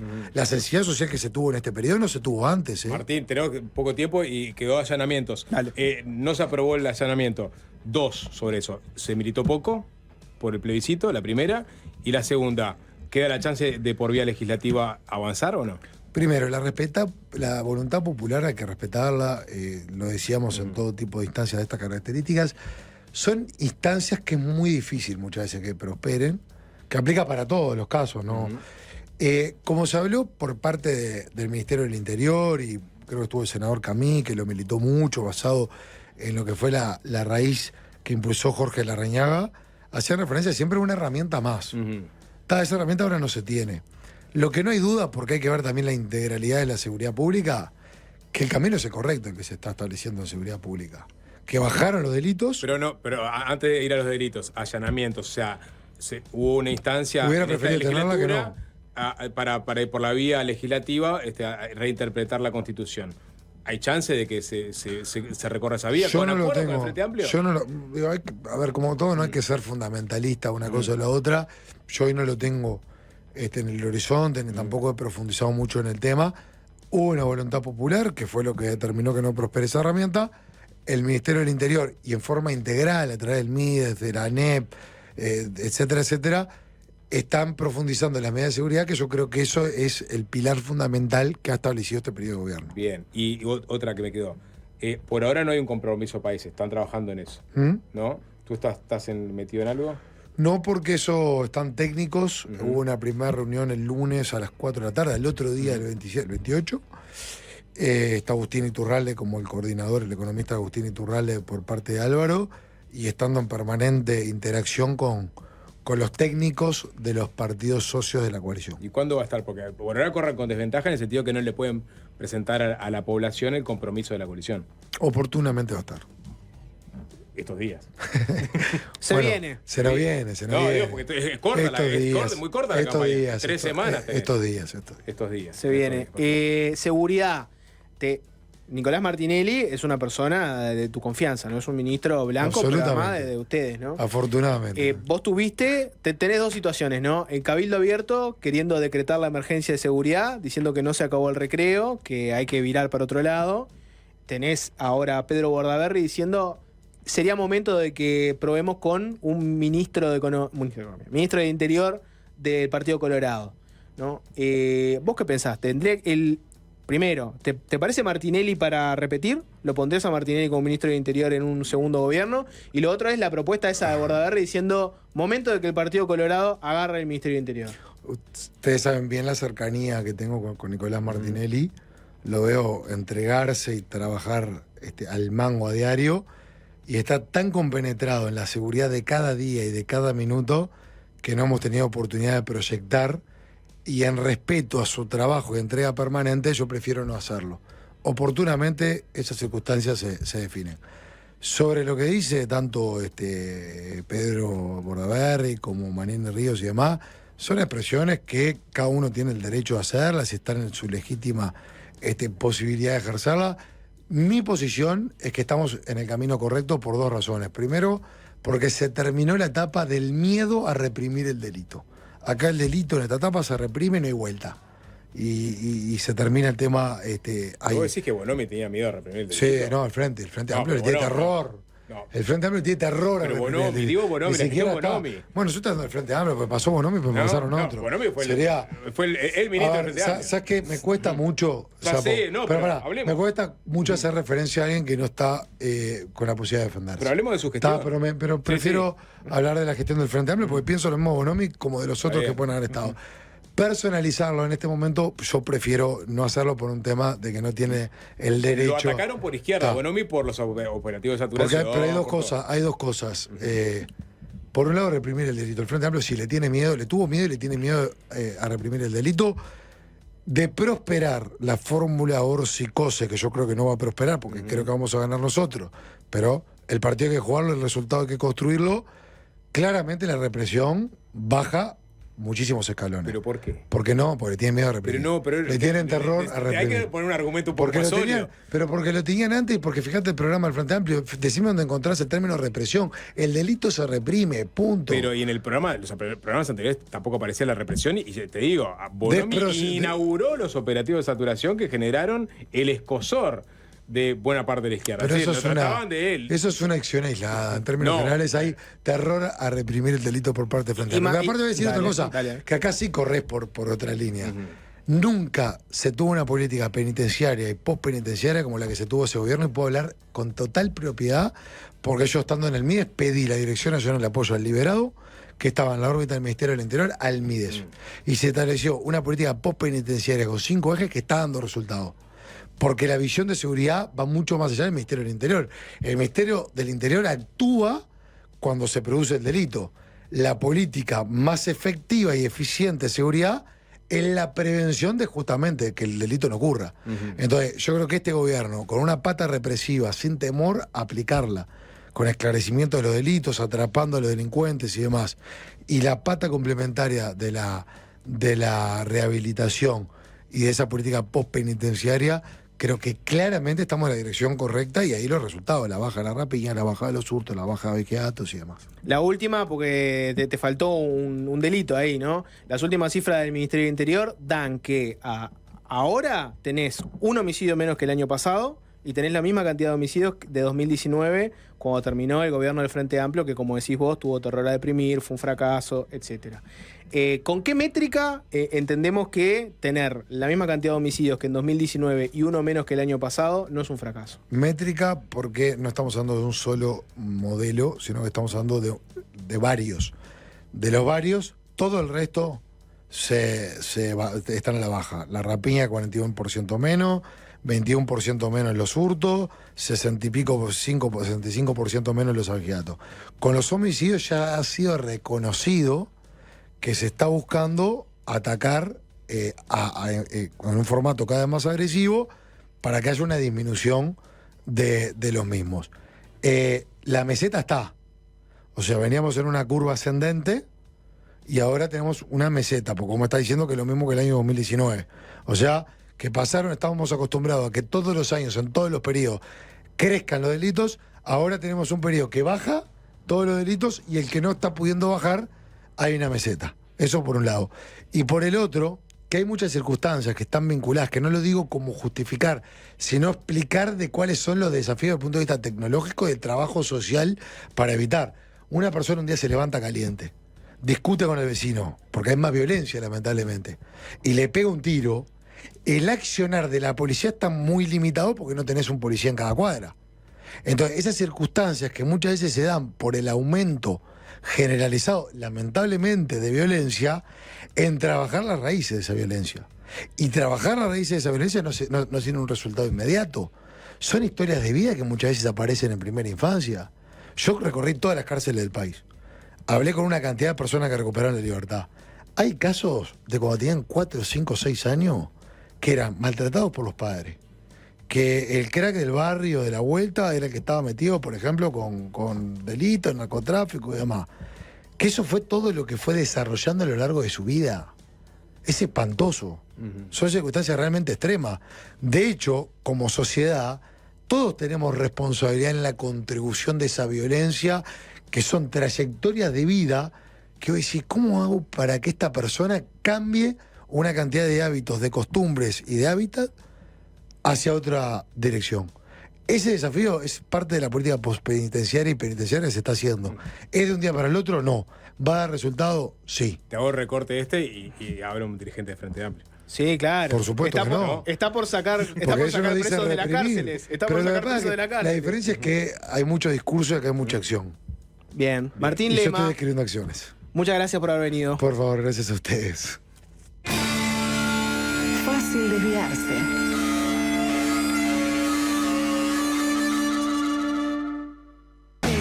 Hola, Germán de Agosto. ¿Cómo andan? ¿Qué dice? Acá andamos. Llegado de las Europas.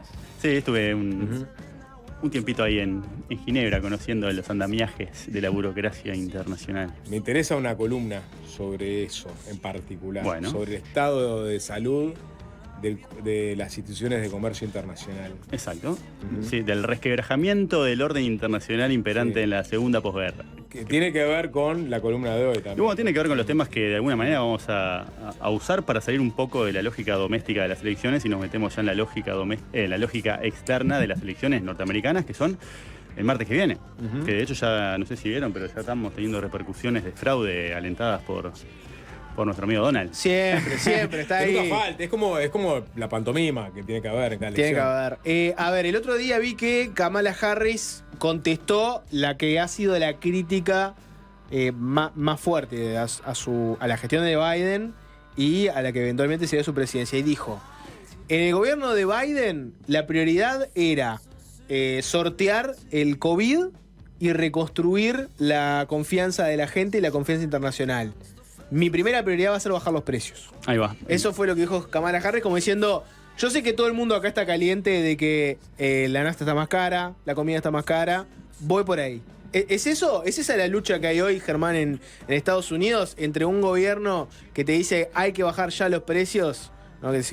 Y Donald Trump que te dice un poco eso, y una gestión como la que hizo Biden de que no rindió en ese sentido?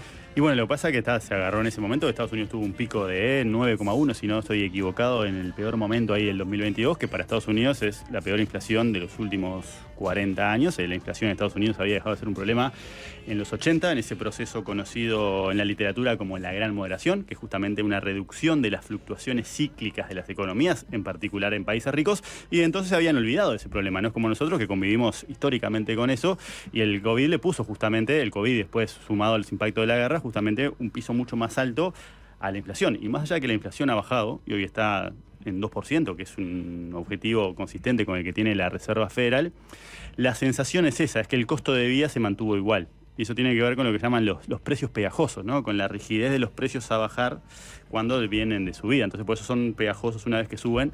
Cuesta bajar y está esa percepción que justamente es como una mella que hace a lo que es la aprobación incluso de la administración de Biden, a pesar de que, como decís, sí tuvo algunos méritos en algunas dimensiones relevantes que hacen a la malla de protección social, que hacen a capear esa gran crisis que atravesó el mundo, pero que de alguna manera siempre se encuentran con el malestar que genera la inflación y el costo de vida, que es un malestar que genera en todos lados y quizás sea el objetivo en disputa por los dos lados, ¿no? Por lo menos el que vos podrías identificar como más palpable, como decir, bueno, penetra más en el discurso de vamos a reducir el costo de vida, tenemos los precios de la vivienda más altos de la historia, tenemos una gran dificultad para que el salario rinda y bueno, y eso justamente creo que es lo que está atravesando en la campaña civilizada, ¿no? Porque después tenés todo lo otro que emerge por los márgenes y es todo lo que estamos viendo ahora, ¿no? ¿Vieron que apareció Biden después del discurso de Kamala Harris? No.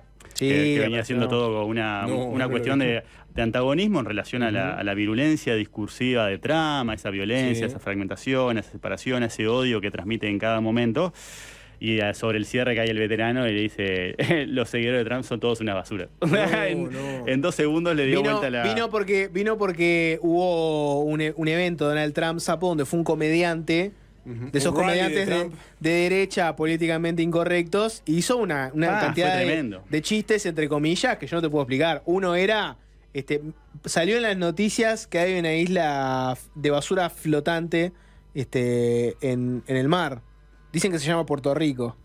No. Arrancó así, ¿no? Tranqui. Y de esas 1000, ¿no? Entonces le preguntaron a Biden y Biden dijo algo así como basura, lo que me parece que es basura son los seguidores de Donald Trump. Una cosa así dijo. Claro, ya venía apostando a la conciliación, a la concordia. Sí, claro. No, lo que te iba a decir, Germán, es que el destino del planeta Tierra entonces depende de quién de los que están compitiendo en Estados Unidos es capaz de bajarle el precio de la nafta al estadounidense promedio. De una forma no lo había visto de esa manera reduccionista, pero tal cual, al final del día, parte del discurso es: mi plan derrotará rápidamente la inflación, reducirá rápidamente los precios y reactivará un crecimiento económico explosivo. Es una de las frases más repetidas en las últimas semanas de Donald Trump. Y en parte tiene que ver con lo que vos decís de los precios y el costo de vida. Pero yo creo que parte de lo que me cuesta visualizar hacia adelante, capaz que ustedes tienen una cuota parte de optimismo para poner sobre la mesa, es qué tipo de mundo nos deja, ¿no? Independientemente de una cosa o la otra. Porque creo que hay cosas que se van corriendo como hacia... creo que ya estamos en parte en una suerte de distopía temprana, pero todavía esa triangulación, viste que ahora salta el quilombo con Jeff Bezos, The Washington Post, y naturalmente los más, el rol que está jugando y que viene jugando tanto por X como pero Bezos por... dijo que no se pronunció justamente de Washington Post por su historia editorial. Claro, pero en realidad su historia editorial de los últimos 50 años era justamente pronunciarse por un lado, y justamente todo el no pronunciamiento se interpretó del lado de adentro de ese guiño. Exacto, y eso te generó una caída relevante de los suscriptores y en particular renuncias, y en particular una carta de los trabajadores diciendo que de alguna manera estamos en un punto de inflexión en la historia y quedarse al margen va justamente en contra del espíritu que han fomentado desde la editorial del diario. O sea que desde el lugar ya tenés un rincón de batalla, pero el más problemático, entiendo yo, es el vínculo que tiene con Elon Musk. Sí. Porque si yo pienso en un futuro así distópico, me imagino una cosa tipo la rebelión de Atlas, que me parece que es como los relieves del mundo que de alguna manera va dejando este superpoder que tienen estos superpersonajes tan particulares, y en este caso la combinación o el maridaje con Trump, ¿no? De alguna manera incluso ocuparía un lugar en el gobierno Elon Musk. Bueno, una propuesta concreta de Trump que lo que dijo fue: Elon Musk, por las dudas, para que no lo tienen claro, ¿no? Hace poco entre comillas, compró Twitter, ¿no? Y una cosa que hizo fue, no te digo desguazarlo, pero despidos masivos. Y Donald Trump lo que dijo fue: me gustaría que venga y le haga una auditoría al Estado. Exacto. Para que veamos todos los procesos inútiles que hay, que hacen que el Estado le complique la vida a los emprendedores y también los funcionarios. Sería algo así como invitar a alguien de la empresa privada a que mire el gobierno y te diga: esto, pelalo a la mierda que no sirve para nada y nos está complicando la vida. Y este departamento, esta oficina, estos funcionarios también están sobrando. Pelalos. Pero una pregunta. Una comisión de eficiencia, claro. La vanguardia hoy día es la vanguardia tecnológica de desarrollo, digamos, informático. ¿Es una vanguardia que tiene características similares a estos líderes?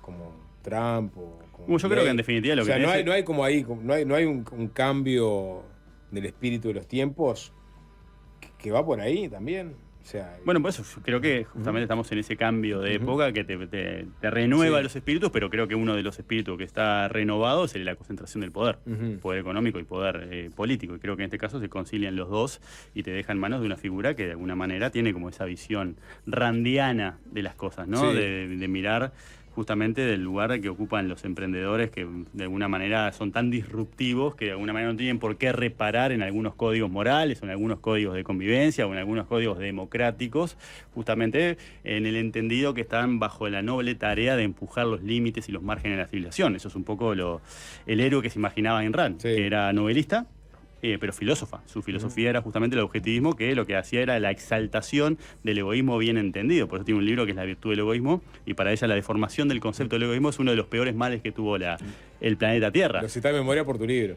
Bueno, ahí tenemos una conversación con Ayn Rand, pero es un tema que me viene girando en la cabeza porque me parece, bueno, para empezar, es la novela favorita de Donald Trump es justamente La Rebelión de Atlas. La novela favorita de muchos de los Silicon Valley Boys es La Rebelión de Atlas. Básicamente el faro libertario es también el trabajo o la obra de Ayn Rand, a pesar de que para Ayn Rand los anarcocapitalistas eran hippies de derecha y ella entendía como a lo que es anarquismo como algo antiintelectual, por lo cual tenía como una disonancia cognitiva y estaba enojado con los anarcocapitalistas, en particular con Murray Rothbard, porque usaban su filosofía para vender algo que no era y engañaba así a sus seguidores. De hecho, Murray Rothbard estaba profundamente enamorado de Ayn Rand.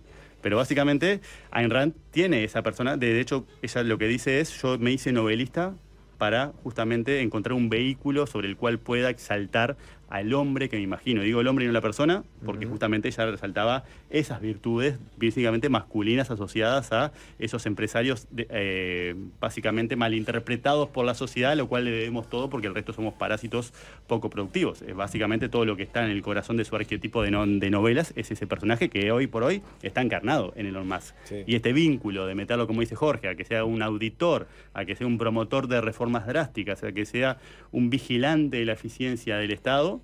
Bueno. Sí, un velador de la conversación pública también, a través de Twitter. Siendo que tiene la subida paralela justamente en lo que tiene que ver con la discusión a nivel... Porque en definitiva, vos lo que estás viendo hoy en Uruguay y en el mundo es como las redes también están generando todas esas cosas que podemos entender, digo, de alguna manera, o en algún sentido de preocupación cívica, ¿no? Cómo están cambiando el eje de la conversión, cómo están determinando los parámetros sobre los cuales civilizadamente intercambiamos sobre temas trascendentales para nuestra vida en sociedad, ¿no? Me parece que todas las cosas que hoy estamos empezando a ver en Uruguay, campaña sucia, todas esas cosas que hemos visto, en definitiva tienen su máxima expresión en ese tipo de cuestiones, ¿no? Y creo que, como decía Jorge, ese deshuesadero que hizo con el viejo Twitter tiene en parte que ver con esta propagación de ideas que van en un solo sentido, ¿no? En definitiva creo que es esa la preocupación que a mí me genera como ciudadano, porque yo cuando me paro a ver, ¿no? Trump o Harris, ustedes hacia dónde entienden naturalmente. ¿Hacia dónde entendés? Sí, vos. Y a mí, yo tengo una primera barrera que es la barrera discursiva y las formas, más allá del contenido, y ves una forma que está diametralmente del otro lugar que estoy yo, que es la conciliación, es un discurso no violento. ¿Vos, Jorge?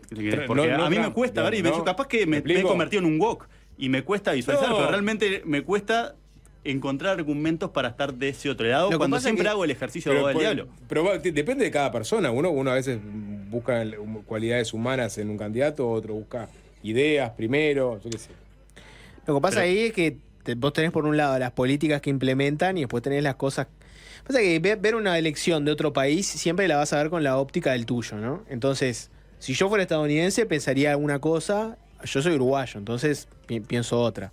Y vos mirás por un lado lo que pasa adentro de ese país, que es una cosa, por ejemplo, yo qué sé, el ataque al Capitolio, ¿no? Y el rol que tuvo Donald Trump fogoneando una sonada en el Congreso de su país y el rol que tuvo para intentar evitar el resultado de una elección donde perdió. Una cosa demencial, ¿no? Esa es una cosa que pasó en Estados Unidos. Y otra cosa es después lo que hace Estados Unidos para afuera. Y ahí tenés hasta dónde inciden o no los presidentes y las políticas que tienen. Yo qué sé, en el caso de Donald Trump, viste que siempre te dicen, no, bueno, no inició ninguna guerra, ¿no? Fíjate, en realidad lo que está pasando ahora, estamos en un mundo más estable gracias al gobierno de Joe Biden, del Partido Demócrata, y los trumpistas lo que te dicen es, y no, nosotros, era bastante clara la postura que teníamos, que era pro Estados Unidos, nosotros estábamos intentando hacer acuerdos bilaterales. Y yo qué sé, en este momento Uruguay es un país que quiere un multilateralismo o quiere un bilateralismo mundial encabezado por Estados Unidos, o quiere un mundo parecido al de Trump, en el cual yo negocio con China si me interesa, negocio con Estados Unidos si me interesa, no me interesa mucho lo que opinan organismos supranacionales sobre qué es lo que tengo que hacer, a mí déjame hacer mi gobierno y no me vengas a joder mucho. O sea, si lo mirás de afuera es una cosa y si lo mirás de adentro es otra. Si yo fuera estadounidense no votaría por Donald Trump nunca. Y como soy uruguayo lo miro e intento verlo, sí, con todas las cosas malas que hace adentro, pero intento también ver las cosas que ha hecho afuera. Y hay algunas que han sido malas y otras que capaz que no tanto. Pero tiene que, Germán se preguntaba si era un woke. No, porque a veces es como que capaz que mismo el discurso pero vos acá en Uruguay, imagínate Trump incrustado en la política nacional. ¿Vos podrías votar con una persona que sostiene el protagonismo en base a sostener la atención con sus antagonistas de forma virulenta? No. Que acusa a los inmigrantes de comerse las mascotas. Exacto. Claro, por eso tiene ribetes surrealistas, ¿no? Y bueno, ¿vos podrías sostener un voto a esa persona? No, por eso vine acá a pedirles argumentos. No, tal cual. Yo comparto contigo porque creo que tenemos formas similares de entender ese tipo de cosas que son básicamente la cancha que delimitamos para los intercambios. Claro. Y eso le damos mucha prioridad y en este caso hay un... Pero después es como que a veces siento como que me he corrido mucho del eje o me he alejado mucho de esta dinámica antagónica y me cuesta buscar los argumentos para poder, de alguna manera, si tuviéramos que hacer un duelo discursivo acá entre por qué apoyarías a Harris o por qué apoyarías a Trump, tendría mucho más argumentos para un lado que para el otro. De hecho, el otro día, más de la mitad de los economistas yanquis vivos que ganaron el premio Nobel sacaron una carta cortita justamente llamando a votar por Harris y después esa carta se extendió a 82 Nobeles de otras disciplinas, también en apoyo justamente a Harris. Pero en particular esto de los economistas, vieron que hace un par de semanas se dio el premio Nobel de Economía en 2024 para uno de los autores que más de una vez hemos traído acá, Daron Acemoglu, que básicamente lo que hacen es encontrar justamente cómo las instituciones tienen un rol determinante, incluso con el paso de los siglos, sobre la prosperidad o el declive de los países. Y en particular lo que dice Acemoglu, en torno a, que es uno de los firmantes de la carta, es 5 motivos por los cuales justamente una nueva victoria de Trump sería mucho peor que la primera administración y minaría las instituciones que han estado detrás de la hegemonía norteamericana de los últimos 70 años. Bien, aguantame esas 5 y hacemos una tanda y venimos. Dale. Fácil desviarse. Bueno, últimos minutos, Germán, para... Ibas a repasar estos 5 puntos del Nobel apoyando a Kamala. Que es la última carta que pone, en una columna justamente dice que en realidad básicamente una persona que de vuelta no puso a la institucionalidad y las instituciones en el centro del entendimiento de la trayectoria de largo plazo de los países en términos de prosperidad o de decadencia, y lo que dice es que las instituciones norteamericanas no están preparados para un autócrata populista como él y que los riesgos ahora son mayores que en el pasado porque viene con más furia, viene con un aprendizaje relevante de sus propios errores del pasado, en particular en términos de la designación de los funcionarios, que en el pasado había designado a funcionarios, entre comillas, del establishment, y ahora ya entendió que básicamente lo que hicieron fue trabarle todas las cosas que él quería promover, eran los adultos en la habitación, o sea que eso también ya sería como una cosa que ya se ve en términos de cuál es el entorno y la estructura de ideas que están, o el músculo que tendría a la hora de nominar candidatos, porque el Partido Republicano de alguna manera ha derivado hacia un culto a la personalidad de este personaje tan singular, porque también es lo que hablamos, ¿no?, de si nos estamos convirtiendo en más woke o menos woke, pero también es cierto que la agenda woke y la contraofensiva que generó también le da a él como un vehículo más creíble para decir, bueno, estas son cosas de izquierdistas, de comunistas, de todas las calificativos que él usa.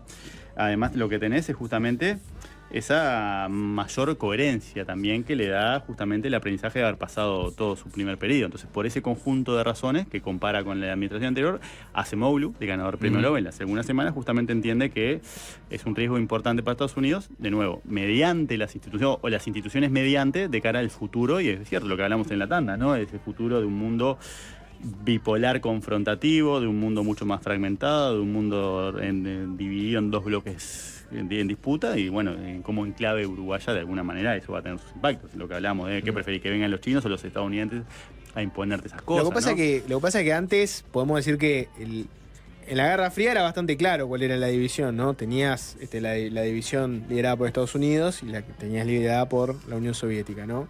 Después, con la caída de la Unión Soviética, y bueno, eso, ¿en qué se convirtió? Se convirtió en una cosa muy difícil de explicar, pero para mucha gente, ¿cuál es el cliché de Estados Unidos? El presidente de Estados Unidos, ¿quién es? Es el líder del mundo libre, ¿no? Vos tenés los países del mundo libre, que son los países democráticos, donde tenés democracias plenas, o por lo menos democracias con problemas, pero democracias al fin.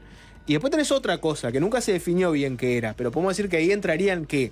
Las dictaduras, las de corte socialista de izquierda, seguro, pero pensá en China, Cuba. Pero después tenías otros gobiernos autoritarios que no son parte del mundo libre, pero que tampoco sabemos bien exactamente qué son. Rusia, bueno, ¿qué es? Es un autoritarismo, Rusia. Ponele, ¿no? Tenés monarquías como Arabia Saudita, son parte de lo opuesto al mundo libre, y bueno, es un socio y aliado de Estados Unidos en muchísimas cosas. Entonces, Donald Trump, ¿sería el líder de un polo del mundo libre versus los autócratas? Y yo no lo tengo tan claro, porque es una persona que a priori parece importarle mucho menos los balances de poder, los check and balances, la transición pacífica de poder. Parece envidiarle muchas cosas a Putin. Cuando vos ves su accionar político, te da la sensación de que a él le encantaría estar en el lugar de Putin. Sí, él se puede presentar como el líder de los BRICS, ¿no? Bueno. Los resucitados BRICS. Sí, bueno. Pero bueno, en esa discusión el otro día, en ese tema de esa tendencia, es un mundo por lo menos más cerrado, más proteccionista, más nacionalista. Él dijo que básicamente la palabra más bonita del diccionario y su palabra favorita era aranceles. Aranceles. O sea, claro, él se imagina un mundo como el de las entreguerras, no el mundo posterior a la Segunda Guerra Mundial, y por eso básicamente se entiende que justamente lo que viene a hacer es alterar ese ordenamiento que justamente está atravesado por las reglas vinculadas al multilateralismo que vos decías, ¿no? A la creación de instituciones como el Banco Mundial, como el Fondo Monetario, todas esas cosas, los bancos multilaterales de crédito, que de alguna manera hoy están controvertidos, y bueno, justamente apalancan ese discurso de toda esta burocracia que todos los países mantenemos y solamente funciona ella misma, revolucionemos o creemos nuevas institucionalidades o... Claro, que funcione para hacer a Estados Unidos grande de nuevo, claro, sí. Porque todo esto justamente formó un tinglado que no tiene nada que ver con los intereses del yanqui de a pie. Sí, totalmente. Bueno, al Germán, que le comen las mascotas a los inmigrantes. Nos tenemos que ir. Gracias. Ale pone... Sapo, estoy en Brooklyn a un punto de ver a King Diamond. Bien, te felicito. Y con una oreja en Peñarol. Se viene, después de la tanda, la previa de la transmisión de 3-0 del partido entre Peñarol y Botafogo, que se va a jugar en el Estadio Centenario. Germán, muchas gracias como siempre. Un placer. Jorge Valmeri, hasta mañana. Fuerza, Carbonero querido. Chao. Fácil desviarse.